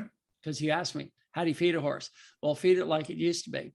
But that implies that your horses had free range and had an abundant supply of a variety of plants. But now we have these fenced-in pastures that have only 1 or 2 grasses that are growing out there. Maybe yours has 3 or 4 with weeds being in there. But usually it's 1 or 2 grasses, and the hay you buy is 1 or 2 grasses, maybe Timothy or Timothy alfalfa or whatever your coastal or whatever you want. But they're not getting the variety. So then I say the word protein and everyone's eyes just glaze over. They're like, protein, I've heard the word, I don't even understand it. And if you wanted to push me in the corner and say, Doc, just say one thing, I'll say most horses are chronically protein deficient. They're so protein deficient. And that means 2 things. 1, they're not getting the quantity of protein to maintain themselves. And 2, they're not getting the quality of protein. So they're not getting all the building blocks of the proteins that'll make everything. And if people just realize that when you're looking at a horse, when you look at the hair coat, that's protein. You look at the hooves, that's protein. You look at their neurotransmitters. When you say Cushing's, a neurodegenerative disease, that's protein. Immune system, protein. Connective tissue, like suspensories, protein. Everything's protein. And the horse isn't getting it for 2 huge reasons. 1, they're not being fed enough of high quality protein. They're getting hays out there. They're even adding legumes, but only 50% of the protein, whatever hay you're feeding, is being absorbed. So if you're feeding 12% protein hay, it's actually only 6%. That's just the way it is in horses. And if you look at the amino profile, it doesn't have all the 10 essential amino acids. It has, maybe 6 of them. And so you're missing some of them. It's like getting a dictionary, missing a letter. So no W's to know who, what, why, when, how, or tomorrow. Daniel, where will we meet tomorrow? Turns out to Daniel meet. And you can't even say what? Because there's no W's. The other thing is they're consuming them. So all proteins that are made in your body have a lifespan. And when they reach the end of the lifespan, they are taken apart into their small bits, like letters to a word, and reassembled into other words or other proteins. So a neurotransmitter, boom, it's made and destroyed in less than a second. Muscles, boom, they're made and destroyed in about 6 years. So this is why we don't see lamenesses till about 10 to 14 years old in these horses, unless they're race horses. So that 12-year median, all these horses are breaking down. Yeah, I got a 12-year-old, but he's getting a tendon, suspensory or whatever. That's because the proteins are being consumed and not being replaced. The number one consumer of protein is the excess sugar that you're feeding to your diet will sequester all that sugar by insulin into your body fat, which makes your brain say, hey, I need some sugar, man. I can't think without sugar. So it goes to the liver and says, let's convert proteins, amino acids, into sugar. So there's less and less amino acids. You're not feeding them, they're consuming them. This is why you see the 80-year-olds at the mall walking around on walkers, and you blow on them and they fall over because they've lost all their muscle. It's called sarcopenia. And these people are losing muscles. Your top line goes on your horse. He's 12, 14, 16 years old, and the top line looks like crap. Well, I guess I need to exercise some more, but I can't because he's lame. Well, exercise is going to work. Ask any bodybuilder to lift iron. They can lift iron all day, but if they're not consuming enough protein to meet those needs, he's never going to make muscle. So yeah, stop feeding inflammatory ingredients and add protein. So how do we, let's say we are incapable with our hay of reaching the protein threshold that our horse needs. We're not seeing that top line fill in and so forth. Is there a simple and easy to acquire source that you recommend of protein? And by the way, as you keep talking, I keep having all these little phrases pop into my head. And this is one of my favorite ones. And this was actually said by a feed salesman representative that came to talk to us during a nutrition class in college, and is maybe one of the most honest things I've ever heard a feed salesman say. And he said that horses do not have a protein requirement. They have an amino acid requirement. And I thought that was just a profound statement, because everybody buys feed by whether it's a 12% or a 14%. And that's really a whole lot less important than some other things. So anyway, you have that's perfect. I'd like to redefine that. There are low quality proteins, there are good quality proteins, and they're high quality proteins. And that is basically what the feed representative was saying. The high quality proteins have all 10 essential amino acids. What that means is the horse cannot make these amino acids. There are 20 amino acids, and 10 of them the horse can make, 10 of them they have to consume. Now, it's arguable, it could be 9. Some people say that, I don't care. The point is, there's a group of amino acids that they have to consume from there. And 3 of them are called limiting amino acids. And you see this in triaminos. You see this in almost every feed bag. They have lysine, threonine, and methionine. Those are your 3 limiting amino acids. And that means they're just not out in the environment, and you have to add them. The thing that I've used since 1973 for my protein supplement in horses is a beautiful legume. It's a vegetable, and we know horses eat legumes all the time. Alfalfa and clover, birds for trefoil, all these other legumes that are out there. And all of a sudden I say soybean meal, and everyone puts, no, not soybeans. No, I will never eat soybeans. I'm like, you're not a horse. People put up barriers and they don't want to do that. And then I just go back to my first one of 2 questions. So how's what you're feeding working for you? Well, the top line's gone. He's got suspensory ligaments. He's lame. He's got Cushing's disease. Okay. So what you're doing isn't working. Here's soybean meal that I've been using since 1973. It's available worldwide. It's like one of the leading number 1 manufactured feeds in America. We export tons of it. We have a surplus of it. So why are you afraid to feed it? So luckily where we live, we have an excellent source. It comes out of Sandusky, Ohio. It comes down to our feed dealers. Always clean. It's always perfect. We have no problems with it. But a lot of people get their soybean meal and they have infestation of insects. They have mold. They have other grains mixed into it. It's just deplorable what they've got. And it's frustrating because here I am trying to get soybean meal out to horse owners as an excellent source of protein for all the horses. But then I get people saying, well, I can't use that because it's not GMO or it's got glyphosate on it. Well, your hay has glyphosate on it. Well, we can't control that, but I could control in soybean meal. Yeah, but your hay is also missing amino acids. So you're feeding glyphosate and no amino acids in your hay. Why not feed it, a little bit of glyphosate in your, glyphosate has yet to kill anybody. Yes, it was created as an antibiotic. I get that. Antibiotics are bad because they kill, without, a broad swath. And you can kill the bacteria in the gut. Well, all the sugar you're feeding is also killing the bacteria in your gut. The stress you're putting your horse through is killing the bacteria in your gut. We can't be picky.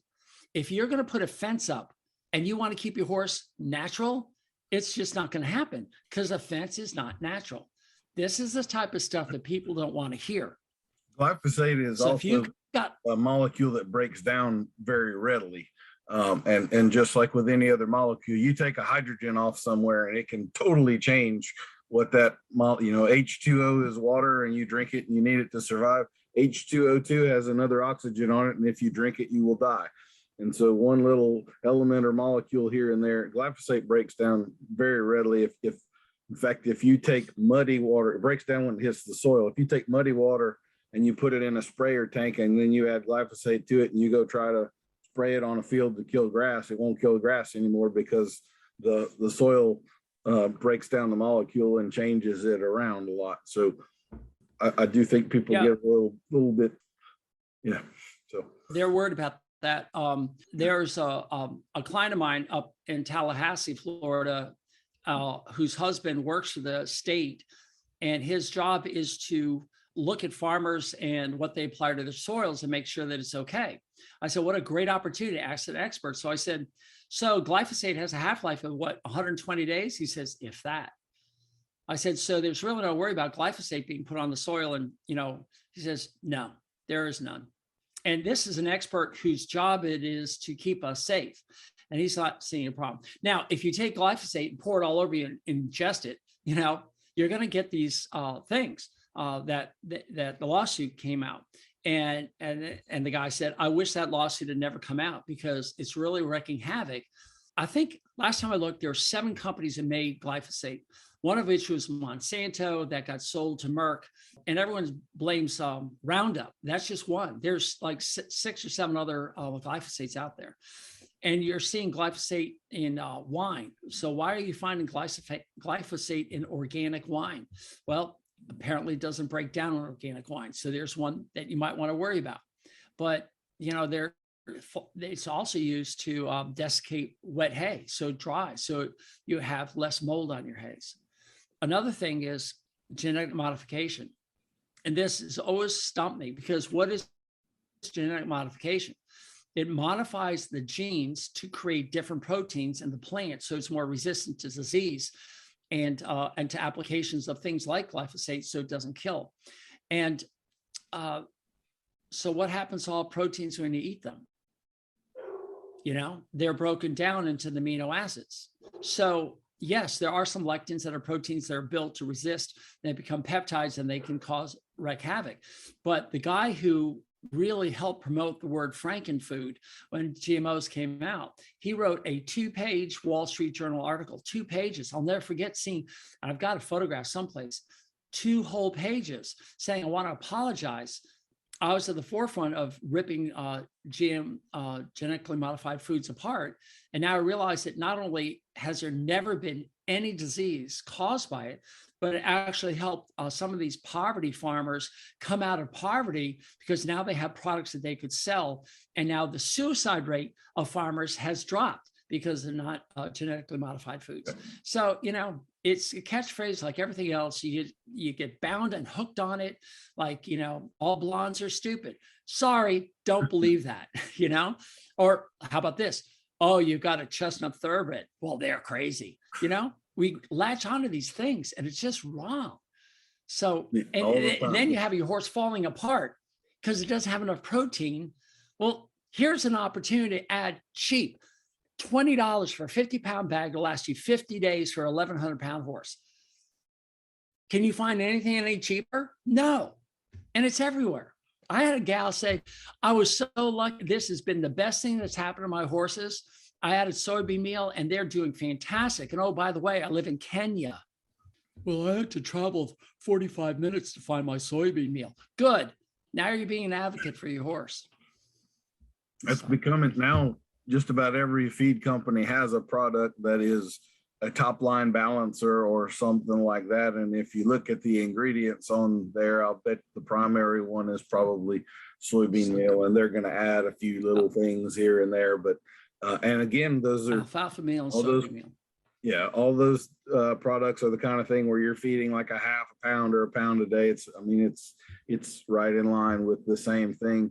It just has their logo on the bag, and it's a little bit more expensive. So, and soybean meal is an ingredient like flour's in Nabisco, and it's in Keebler.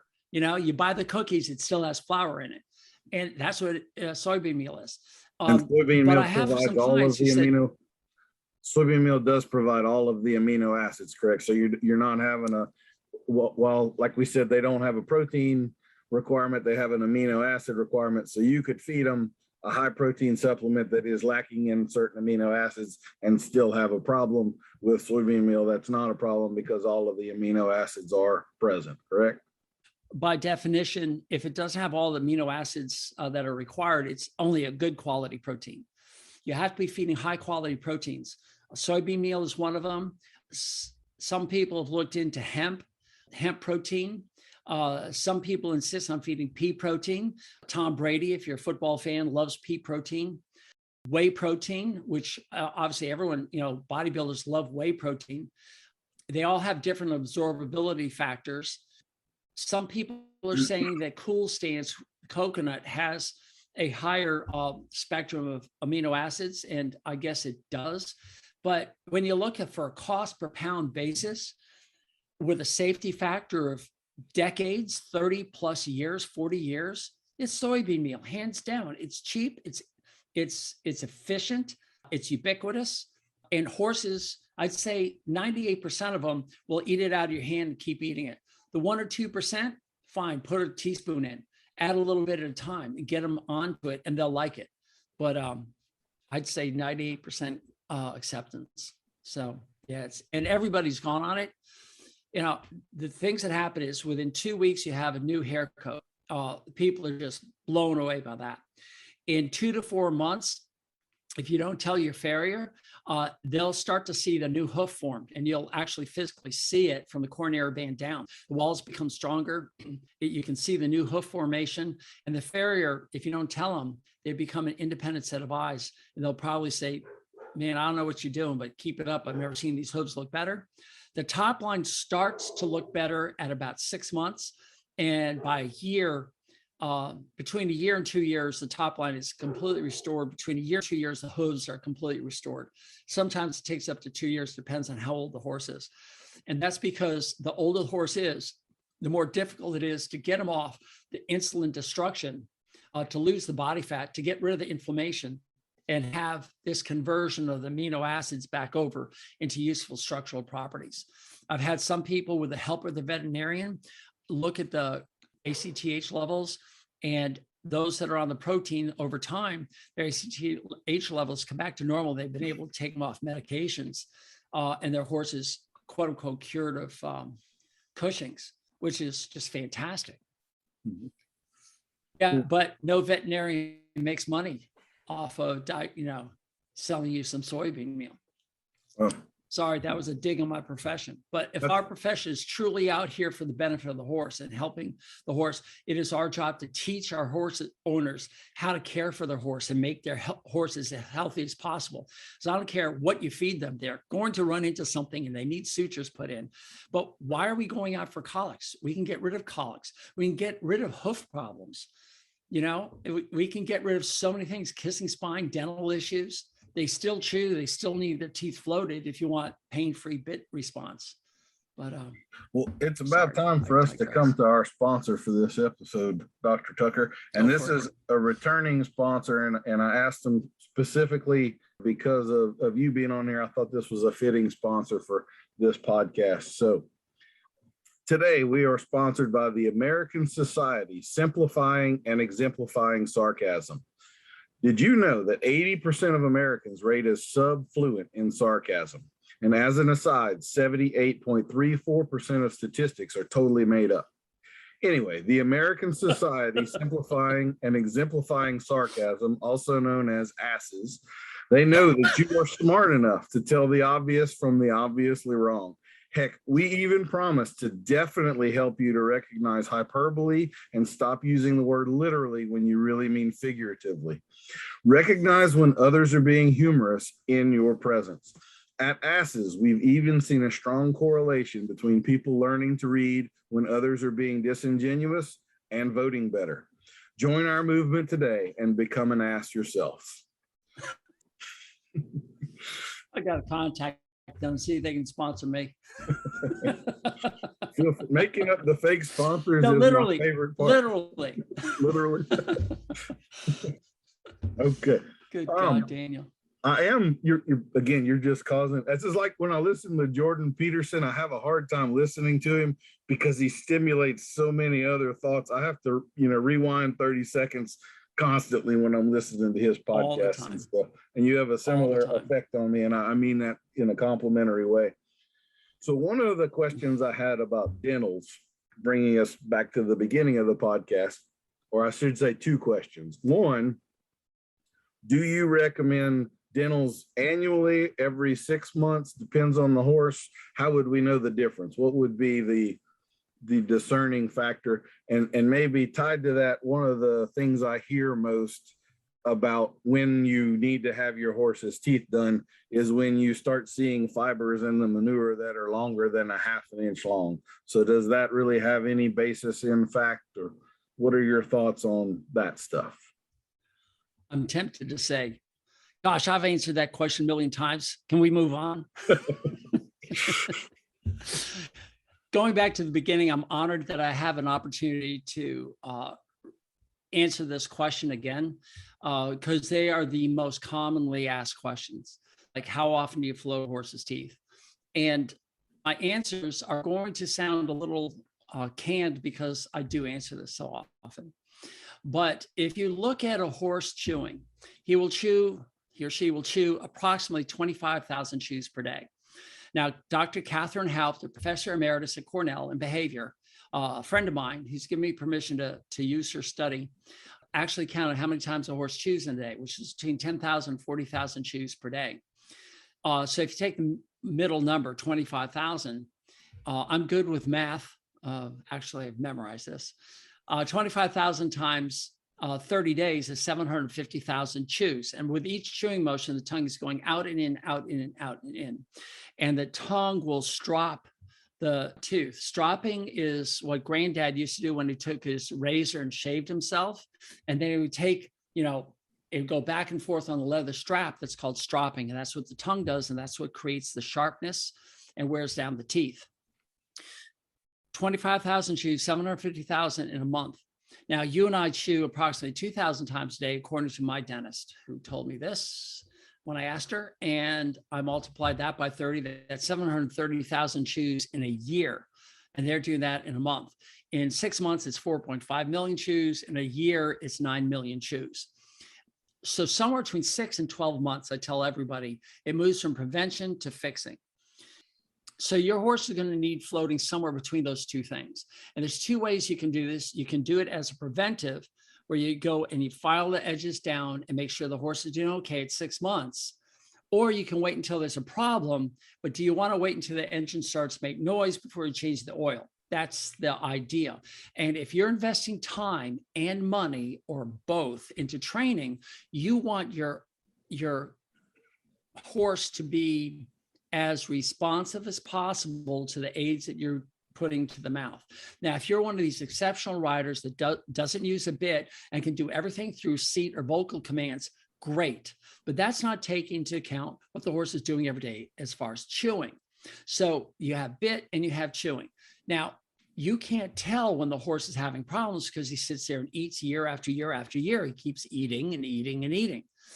But if that's the case, why is it that I take some of these horses that have never been done before and the horse has no problems, the owner's saying it's fine, and I take off all those sharp edges, the horse goes, oh, and then starts to chew more purposefully with more lateral movement and chewing, and his whole rate of chewing slows down and they seem to be at peace. These are things that you can see with your own eyes. So we're obviously taking something away. And even worse, now that we've taken it away, they now know that it's back. So they're like, at 6 months, where is that guy? Can you call him? Because now they're starting to show, they've taken the pebbles out of the shoe. Now a grain of sand gets in there and they don't know what to do with themselves. So yes, a horse can live forever without having its teeth floated. I got it. And all of us who understand that horses were created to adapt to whatever's going on, that's fine. They go 20, 25, 30 years and they drop dead from something else. I get it. But if you're investing time and money into working with your horse, then somewhere between 6 and 12 months, it'll move from prevention to fixing. But I'm not done yet. We've got more. If you and I are standing here together and I pick a rock up and I put this rock on this pedestal, and I say, Daniel, oh my gosh, this rock is amazing. It moves me. It just brings me joy. This is just the most amazing rock sculpture I've ever seen in my life. And you're looking at me, Doc, that's just a rock, right? Well, floating teeth is an art form. You could say the same thing about music. You like music? Yeah, I like music. Great. Let's put some rap on. I can't stand rap. Well, let's put classical. I can't stand classical. So it's a type of art that you like. And floating teeth is an art form. It's not like an oil change, like you get your oil change, New York, Florida, California, Louisiana, it doesn't matter. It's the same because it's a mechanical thing. But with a horse, the dentist that goes in there might think they're doing just the front upper teeth is floating. Some of them will do everything but the very back, uppers and lowers, and they'll think that's floating. I got my teeth done, right? Air quotes again, done. So in my practice, every point needs to be addressed. And even I, after all these years, don't know if that's the correct way because 20 years ago, I've changed. And I keep finding better ways to do it. And the horses seem to respond a little bit more. So we're constantly looking for the best float out there. And that comes from the floater that you get, the dentist or the veterinarian that you hire. They're going to bring their art form to the table. And regardless of whether they can handle a horse with or without drugs, that's irrelevant. Because what got me out to Washington was a horse that was medicated, the mouth was, the speculum was wide open, and she used power equipment, and she thought she flowed the whole horse. But when the horse came to Florida, they knew there was still a problem. I literally worked on this horse 5 minutes and took down 3 sharp edges that this other person had missed. And the horse went out 3 days later, became grand champion of the show, and they campaigned to have me come all the way out to Washington, take care of their horses. And that's how that started. That was just 5 minutes, 3 little spots, all the difference in the world in this particular horse. That brings me to my final point. You have wimps and you have tough guys. That's called threshold of pain. And these guys down here that have 0 threshold of pain, they can have a pimple in there. Forget about it. And then you have the higher level ones, the stoic ones. You'll never know there's a problem. And I'll never forget doing this one stallion, an Andalusian stallion. Horses being ridden in dressage, no problems. Doc, you're here. I kind of like what you do. Why don't you just take a look at my horse's mouth? I went in there and oh my gosh, it was so sharp, it was beyond belief. So I took down the edges. I got a phone call the next day. It started with, oh my God. And I thought I was in trouble. I thought, the horse is dead or something. And she said, I never realized just how much his horse is hurting until you took all those sharp edges away. He's never given me a better ride in his life. He's enjoying the process. And that was 1 day later. So that's threshold of pain. So it depends on threshold of pain, depends on the art form, and whether you want to keep it preventive or fix. I'm glad you mentioned threshold of pain. That's one of my pet peeves. I'm a big fan. I don't mean to insult your profession or the academic side, but I am a big believer in that not all studies are good studies. sometimes if a lot of people don't actually read any of those things, but if you look at the modalities and the things that they tested, sometimes it's pretty easy to see that there's a hole in this theory you could drive an 18-wheeler through. And one of those things that keeps getting shared with me is about how stoic horses are and how they don't show pain. And that's definitely true with some horses, but it's definitely not true with other horses. I mean, it's like some people are pretty tough and some people aren't. Horses are not necessarily stoic. Some of them are absolute weenies. I know you talk sometimes, I'll let you tell the story, but about how you can tell the difference when you get inside a horse's mouth between a tough one and a not so tough one. I think the 3% that I drug, of those 3%, some of them are, I'm extracting a tooth or doing something crazy like that. But there are some that are just so intolerant of pain that you just give a whisper of painkillers and they're like, okay, go ahead, float, I'm fine.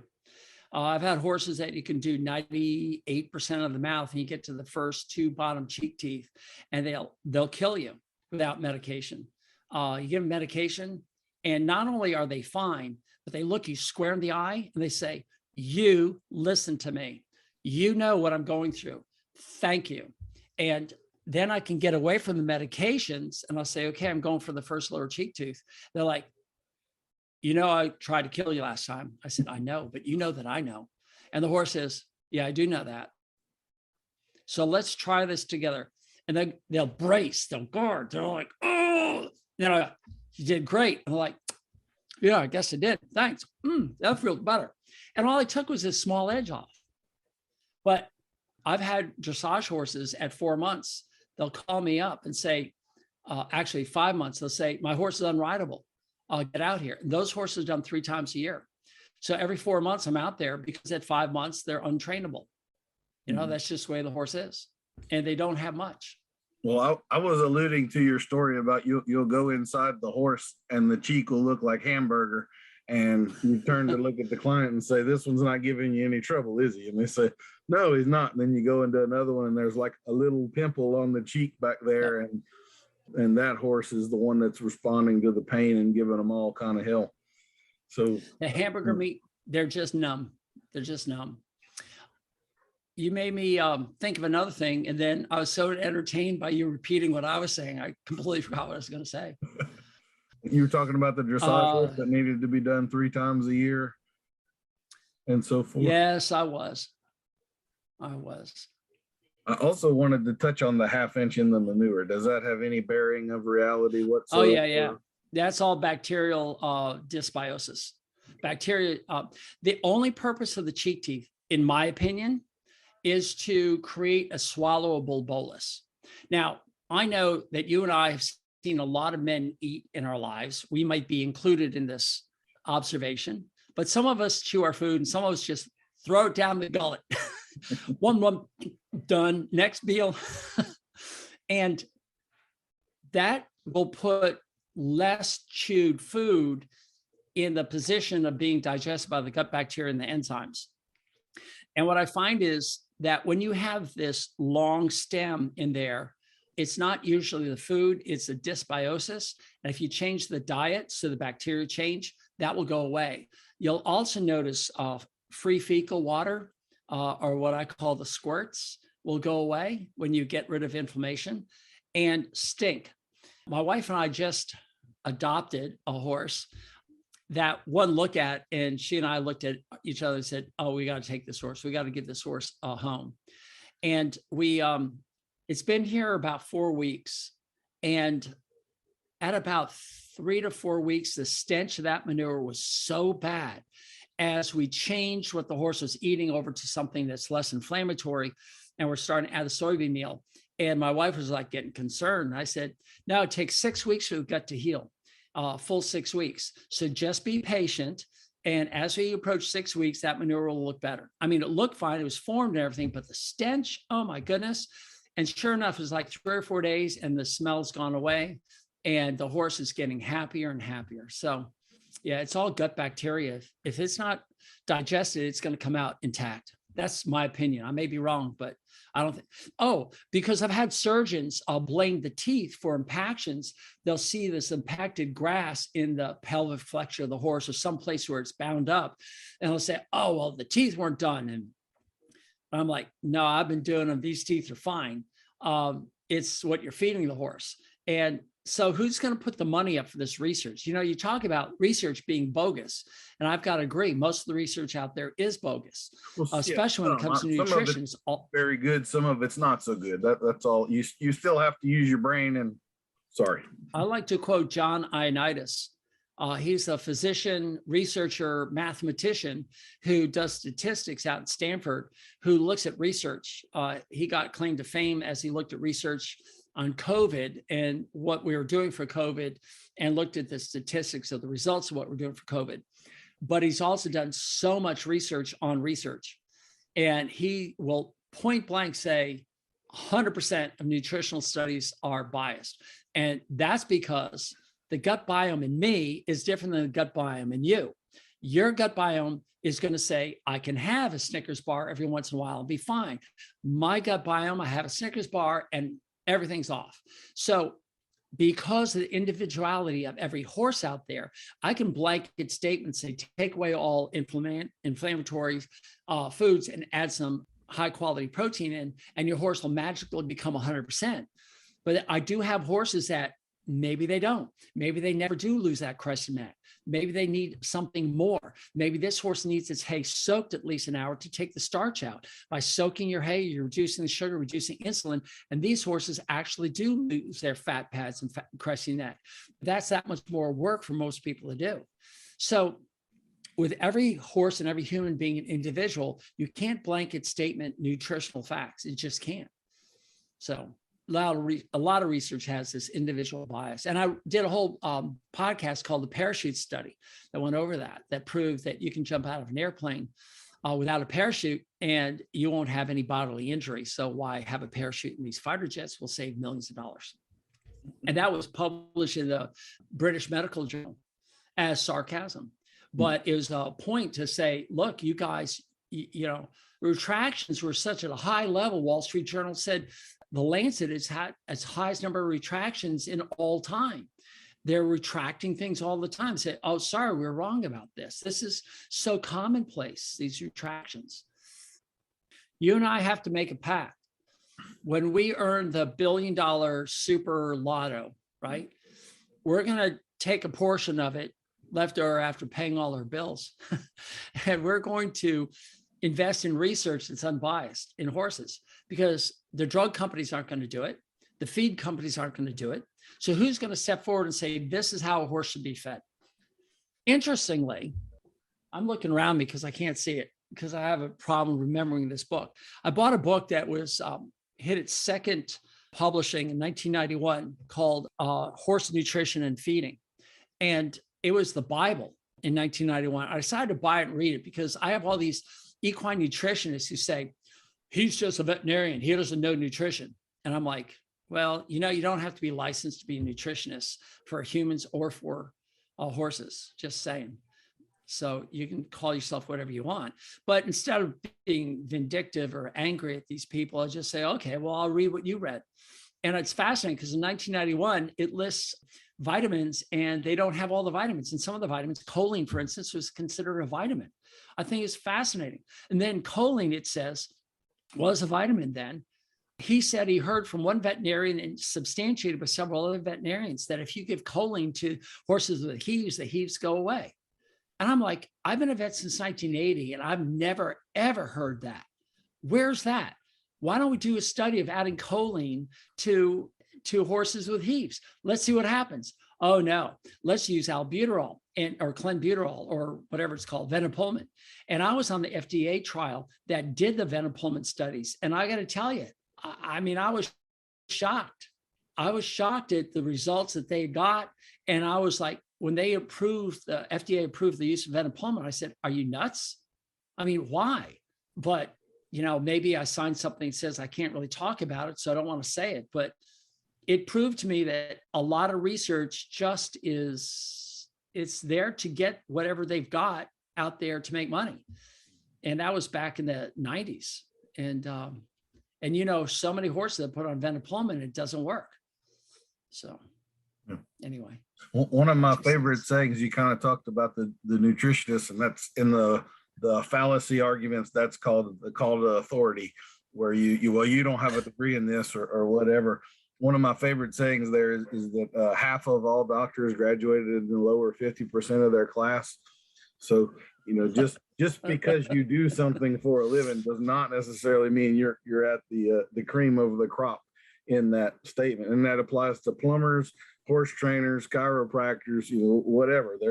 There's always a lower third that should probably be out of business, and there's a middle group that are kind of good enough, and then there's a top group that are crackerjack and can fix anything, So, well, a couple other topics. I know we're running a pretty good little time here, but I definitely wanted to touch on.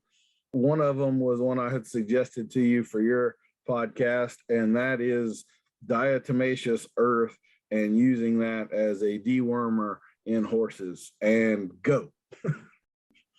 I'll tell you a story of a time when I was practicing all things veterinary, and I went to this farm and I was doing routine spring work for them, and I said, "Your horses," I didn't say this, but they look like crap, and they looked so parasite ridden. They were disgusting. And I said to him, "So what are you doing for parasite control?" And she says, "Oh, well, I feed them diatomaceous earth."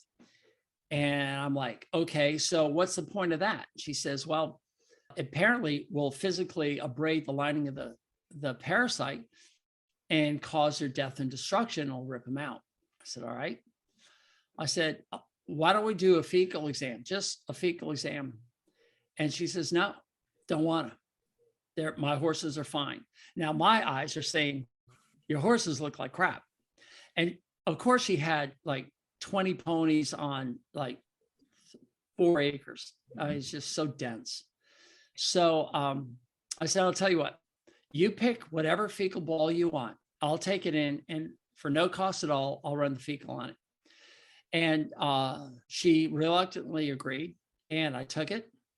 I ran it at Cornell Diagnostic Lab. So, I didn't have any say on it. And it came back with 2,000 eggs per gram of feces. Now, if you're like most red-blooded Americans, you don't know what a gram is. and we're not here to discuss metric versus imperial, but 454 grams. Just, hold your 4 fingers up, then throw your thumb out, and just 454 grams per pound. So I'm going to take the liberty of rounding that up to 500 grams per pound because that's just easier for math. So you have 2,000 eggs per gram. How many eggs per pound?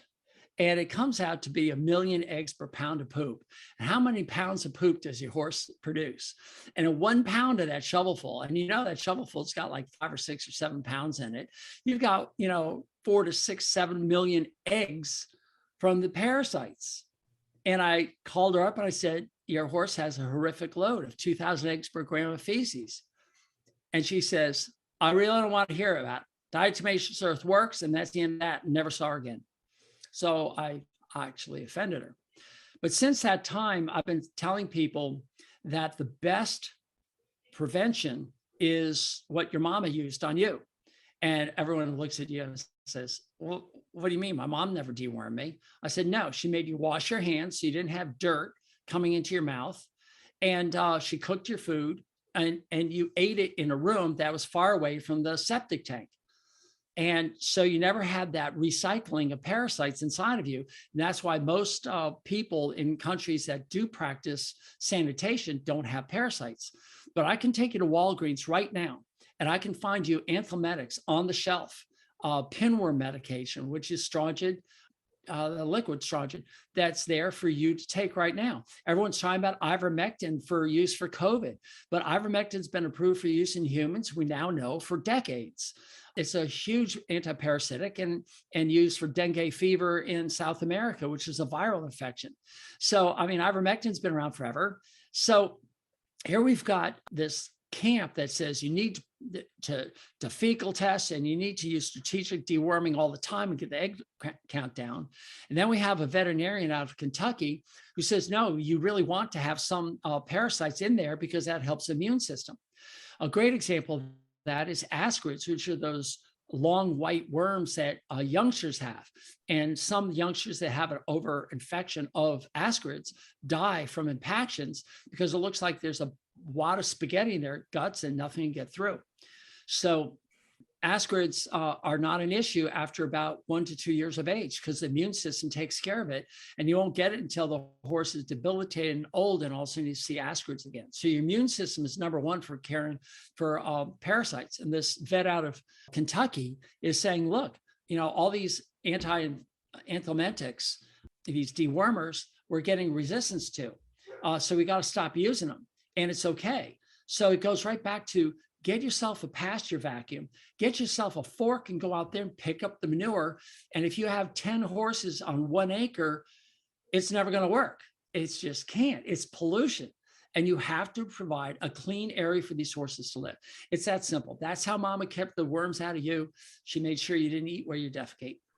And I think it bears, you'd mentioned 2,000 eggs per gram earlier. I think 500 is the threshold. Above that, it's considered a high shedder. So that was a pretty high load for sure for that horse. Yeah. And I have actually personally seen a young horse when I was at Louisiana Tech.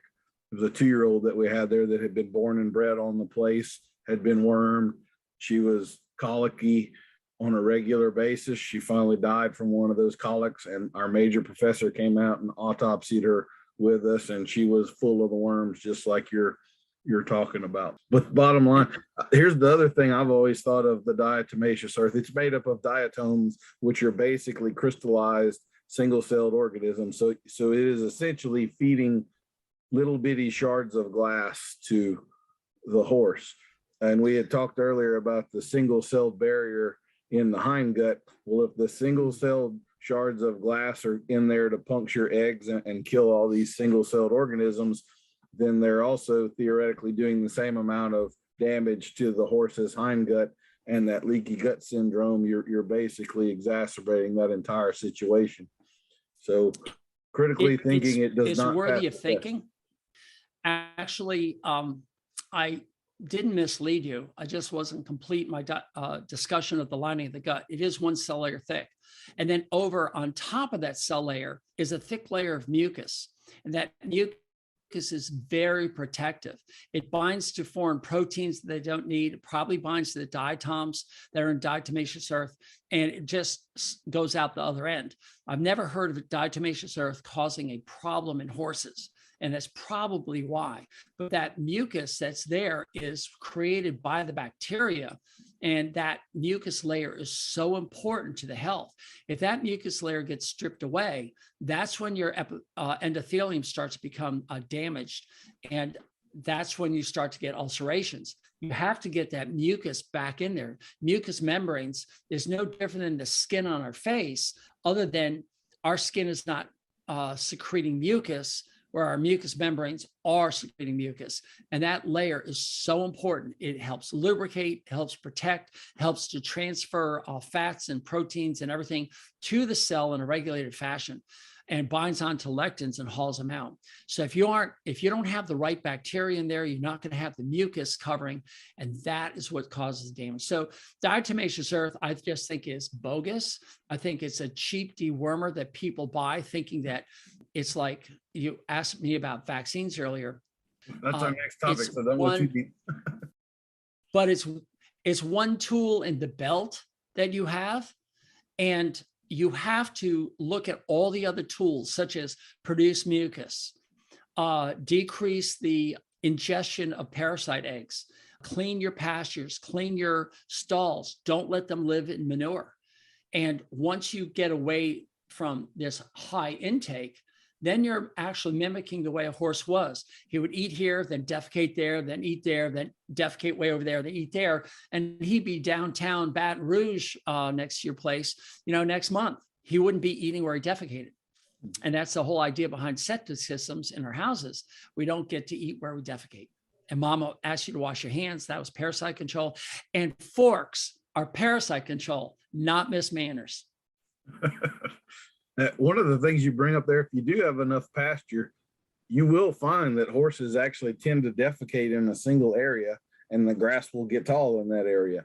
And then they tend to eat in other areas. So there's kind of a natural division there, but you have to have enough acreage to make that possible. Like you say, when you have 10 head on 4 acres, that's not going to happen. So.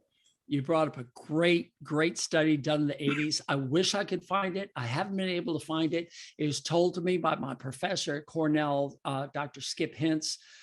He said that this is one of the few studies, and this is back in the 80s. He said one of the few studies that makes sense. They took 3 groups of ponies. This is so cool. 3 groups of ponies, and they're all parasite free, absolutely 0 egg count, all of them. And in all these ponies, they dosed them with a specific amount of parasite larvae. And then they would test them all, and their egg count went all up. So they're all equal.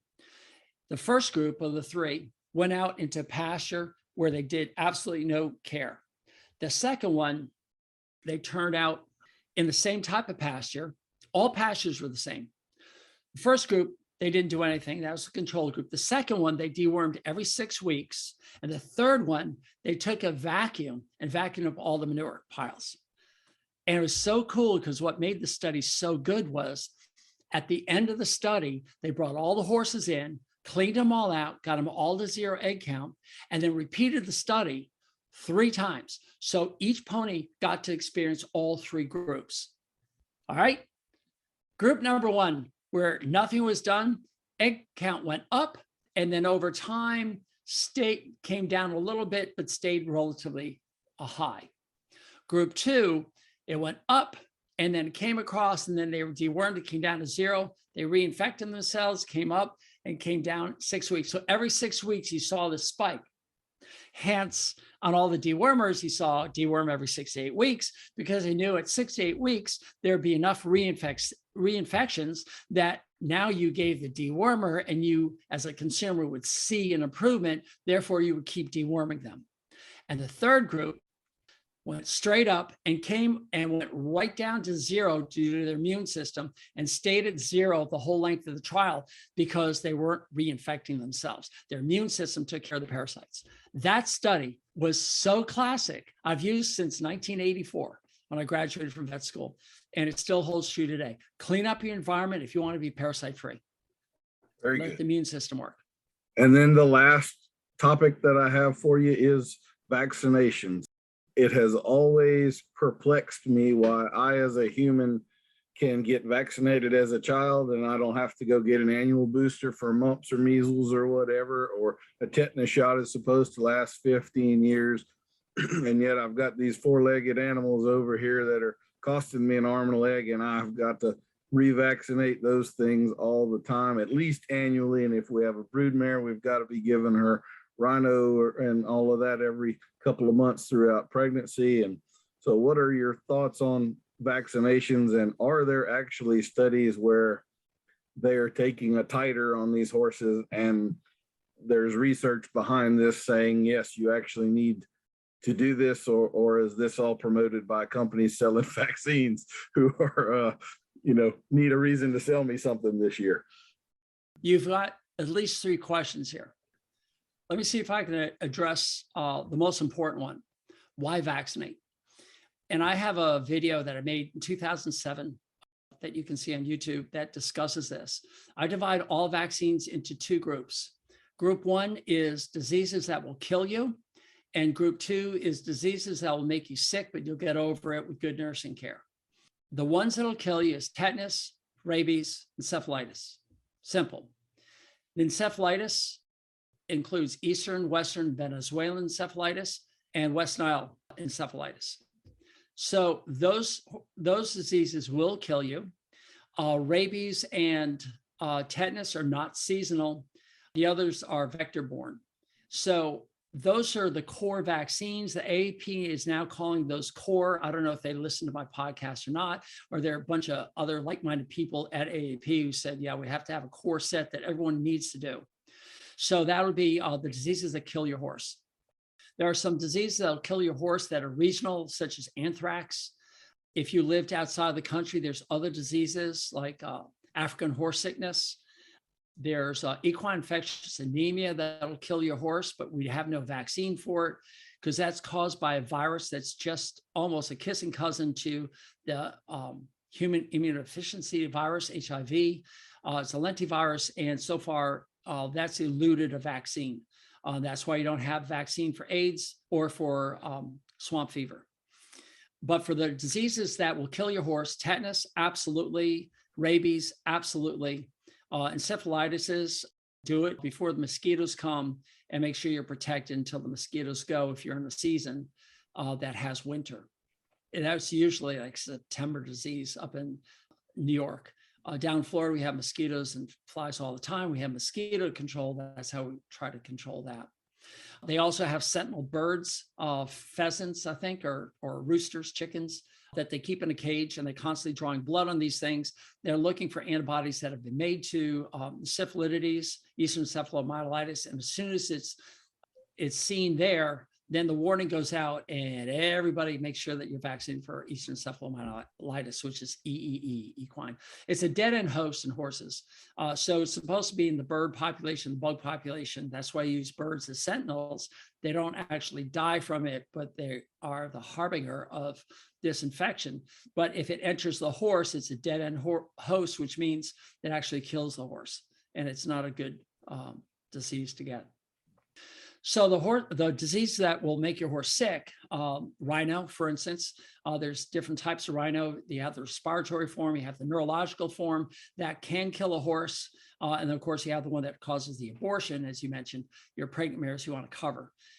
Influenza in horses, equine influenza is a big disease, especially horses that are grouped together, that travel, that see other horses. Strangles will make your horse sick. It can kill your horse, but good nursing care can prevent that. Potomac horse fever can kill your horse, but if you have good nursing care and you catch it right, it won't be a problem. So these are the vaccines that will make your horse sick, but they can recover from it. If your horse gets tetanus, it's dead. If it gets rabies, not only is it dead, but there's a chance that you can get it from the rabid horse. And encephalitis, your horse is, with some exceptions, is dead. So your core vaccines versus your not core vaccines. So that's the answer to your first question. Which vaccines do you want to protect against?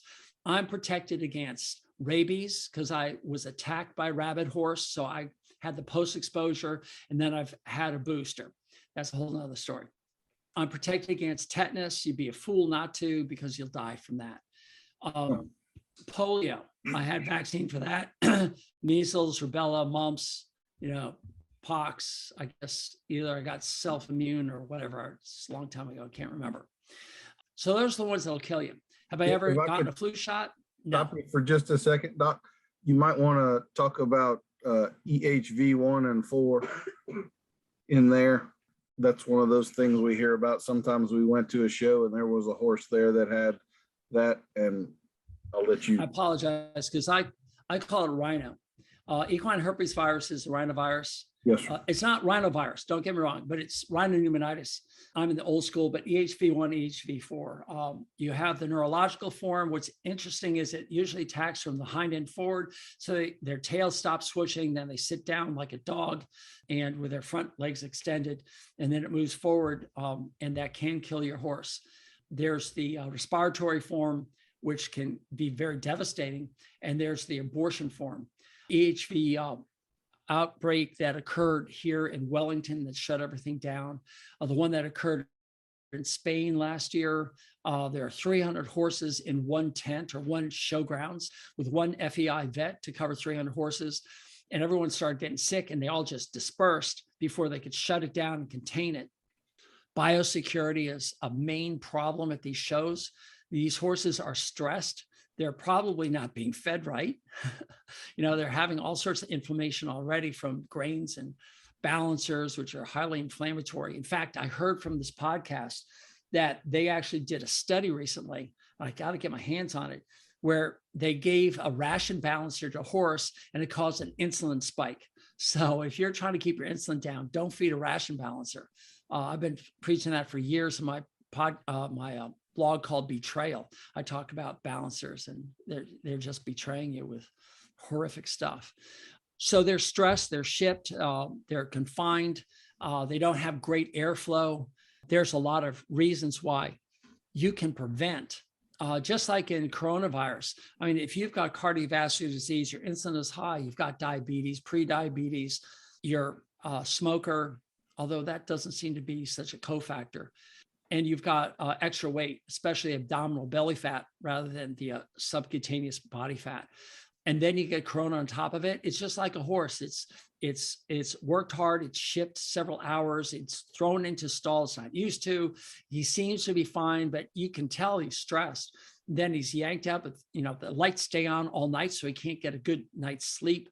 He hears noises he's not used to, so he breaks up his sleep. His sleep patterns are bad. No one has studied sleep in horses, and I think that's a fascinating place for someone to go.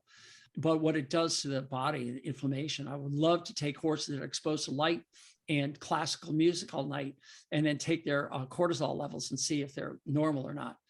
No offense to classical music listeners out there. I just picked that because a lot of barns do that, or they do country, they do 24-hour news. I even heard that, but it's a noise. It's not that quiet, dark area that they've proven in humans you need. So that's EHV1, EHV4. And if you're going to the horse shows, are there separate vaccinations for so a rhino shot's not like typically we see those as separate vaccinations, correct? I've got to tell you, I've been out of the game for a while, okay. So I'm not absolutely clear. When I was in practice, I used Pneumavort K, and that was specific for the abortion form. And then they had the EHV1 form for the respiratory form. That's usually mixed with influenza. By the way, side note, little sidebar. If your horse has reactions to these injections, I recommend one of two things. One, shake the crap out of the vial. Make sure that all that sediment is just shook up like crazy. And then what I did was I inverted the vial and stuck the needle in, and I drew out 3 cc's, and I pushed it all back in. It would go through that 20 gauge needle, and I draw it back out. I'd do that several times.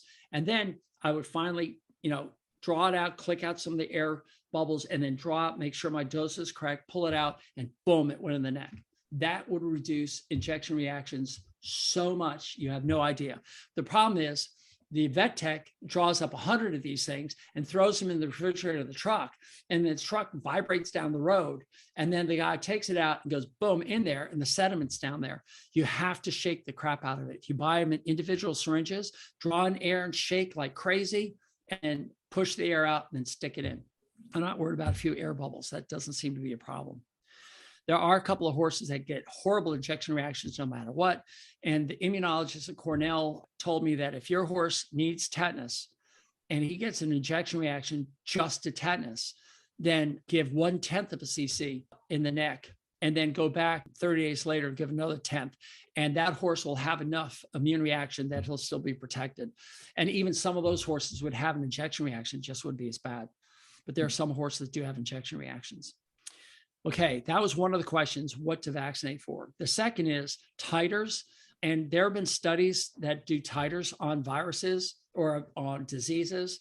And as a rule, they are not very good titers.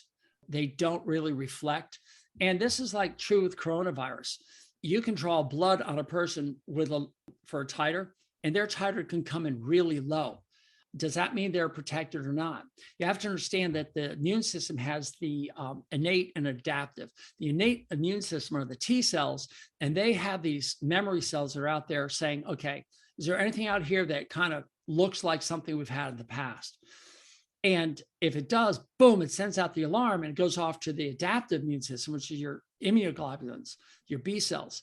And they will mount a response in your lymph nodes. That's why your lymph nodes swell, or in your armpits, or wherever, because they're the factories at full charge, and they're coming out. When you take a titer, that's basically telling you how prepared the innate system is. But just because it's not a high titer, it can get really low. They can respond very quickly. And that's what they've seen with coronavirus. It bounces back very quickly. So just because you have a low titer doesn't mean that you're not protected.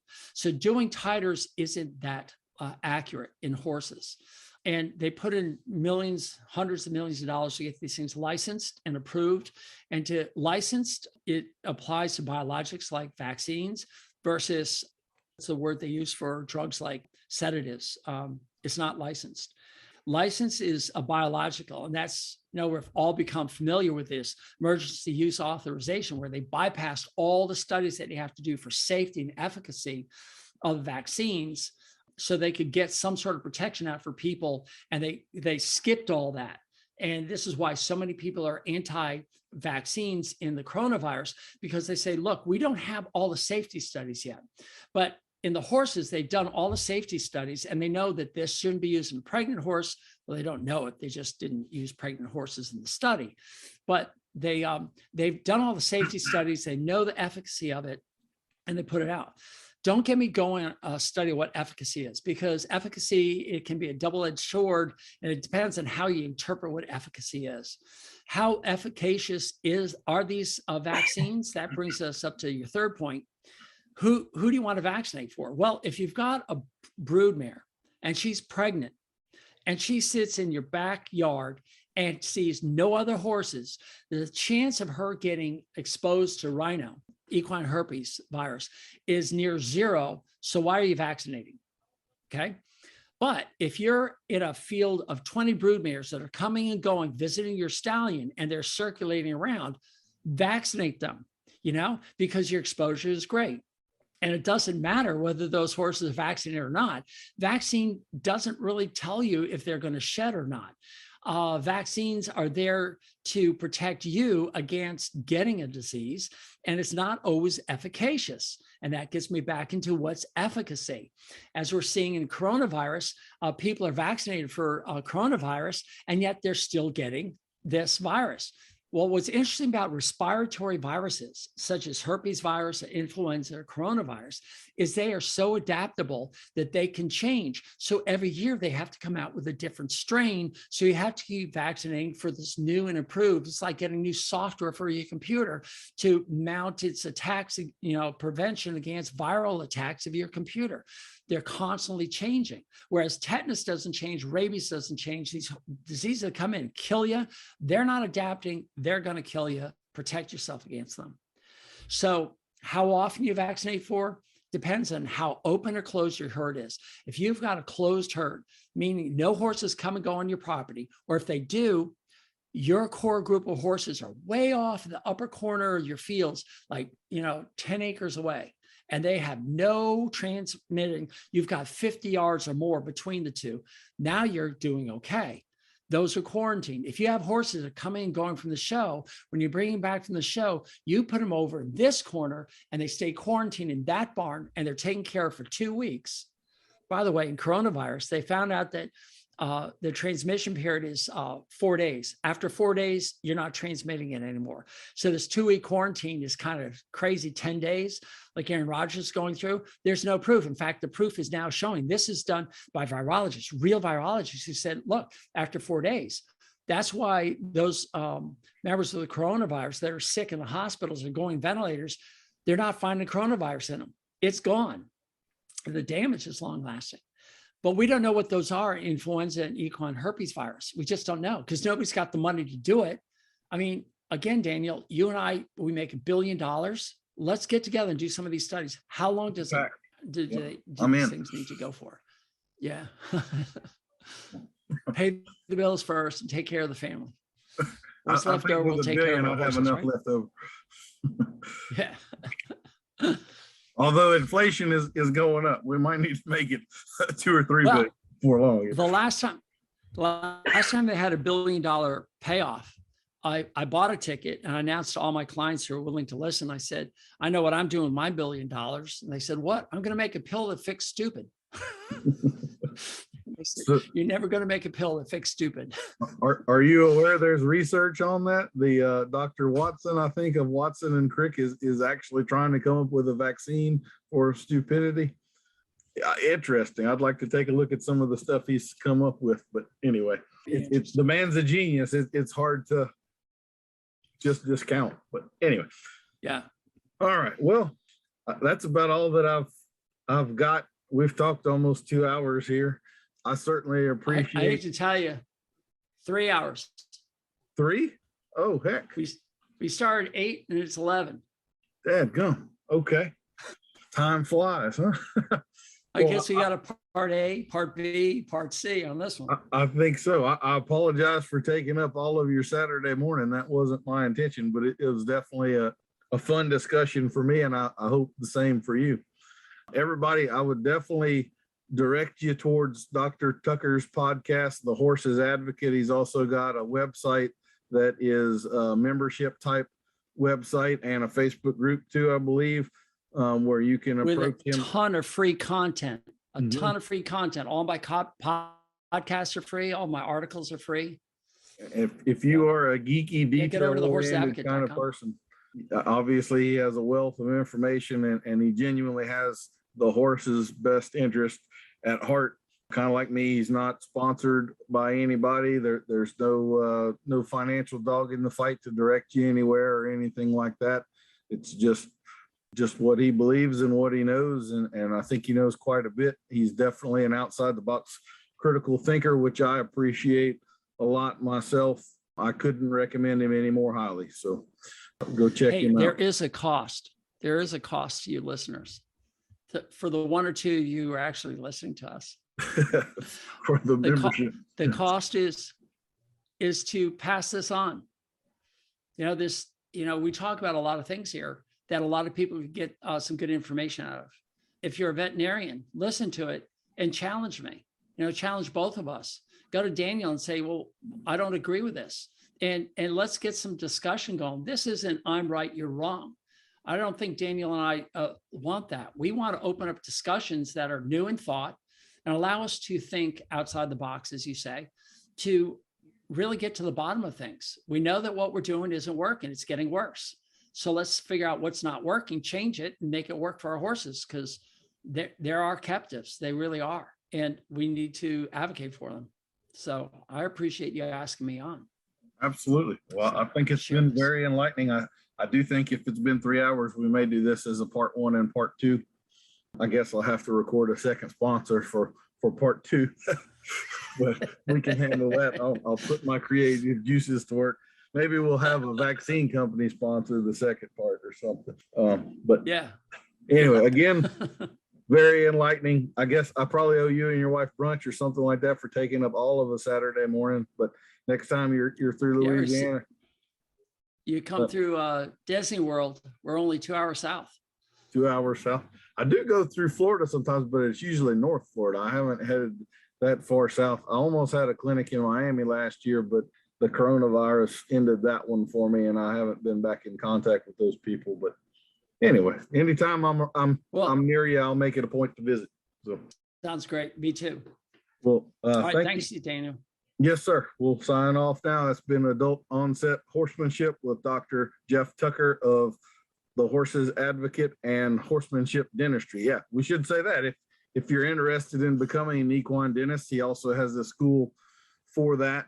And it's true, when you see someone do this without sedation, without speculums, without all that stuff, and still get the results, it is definitely enlightening and eye-opening. So thank you, Dr. Tucker. Take care. Thank you, Daniel.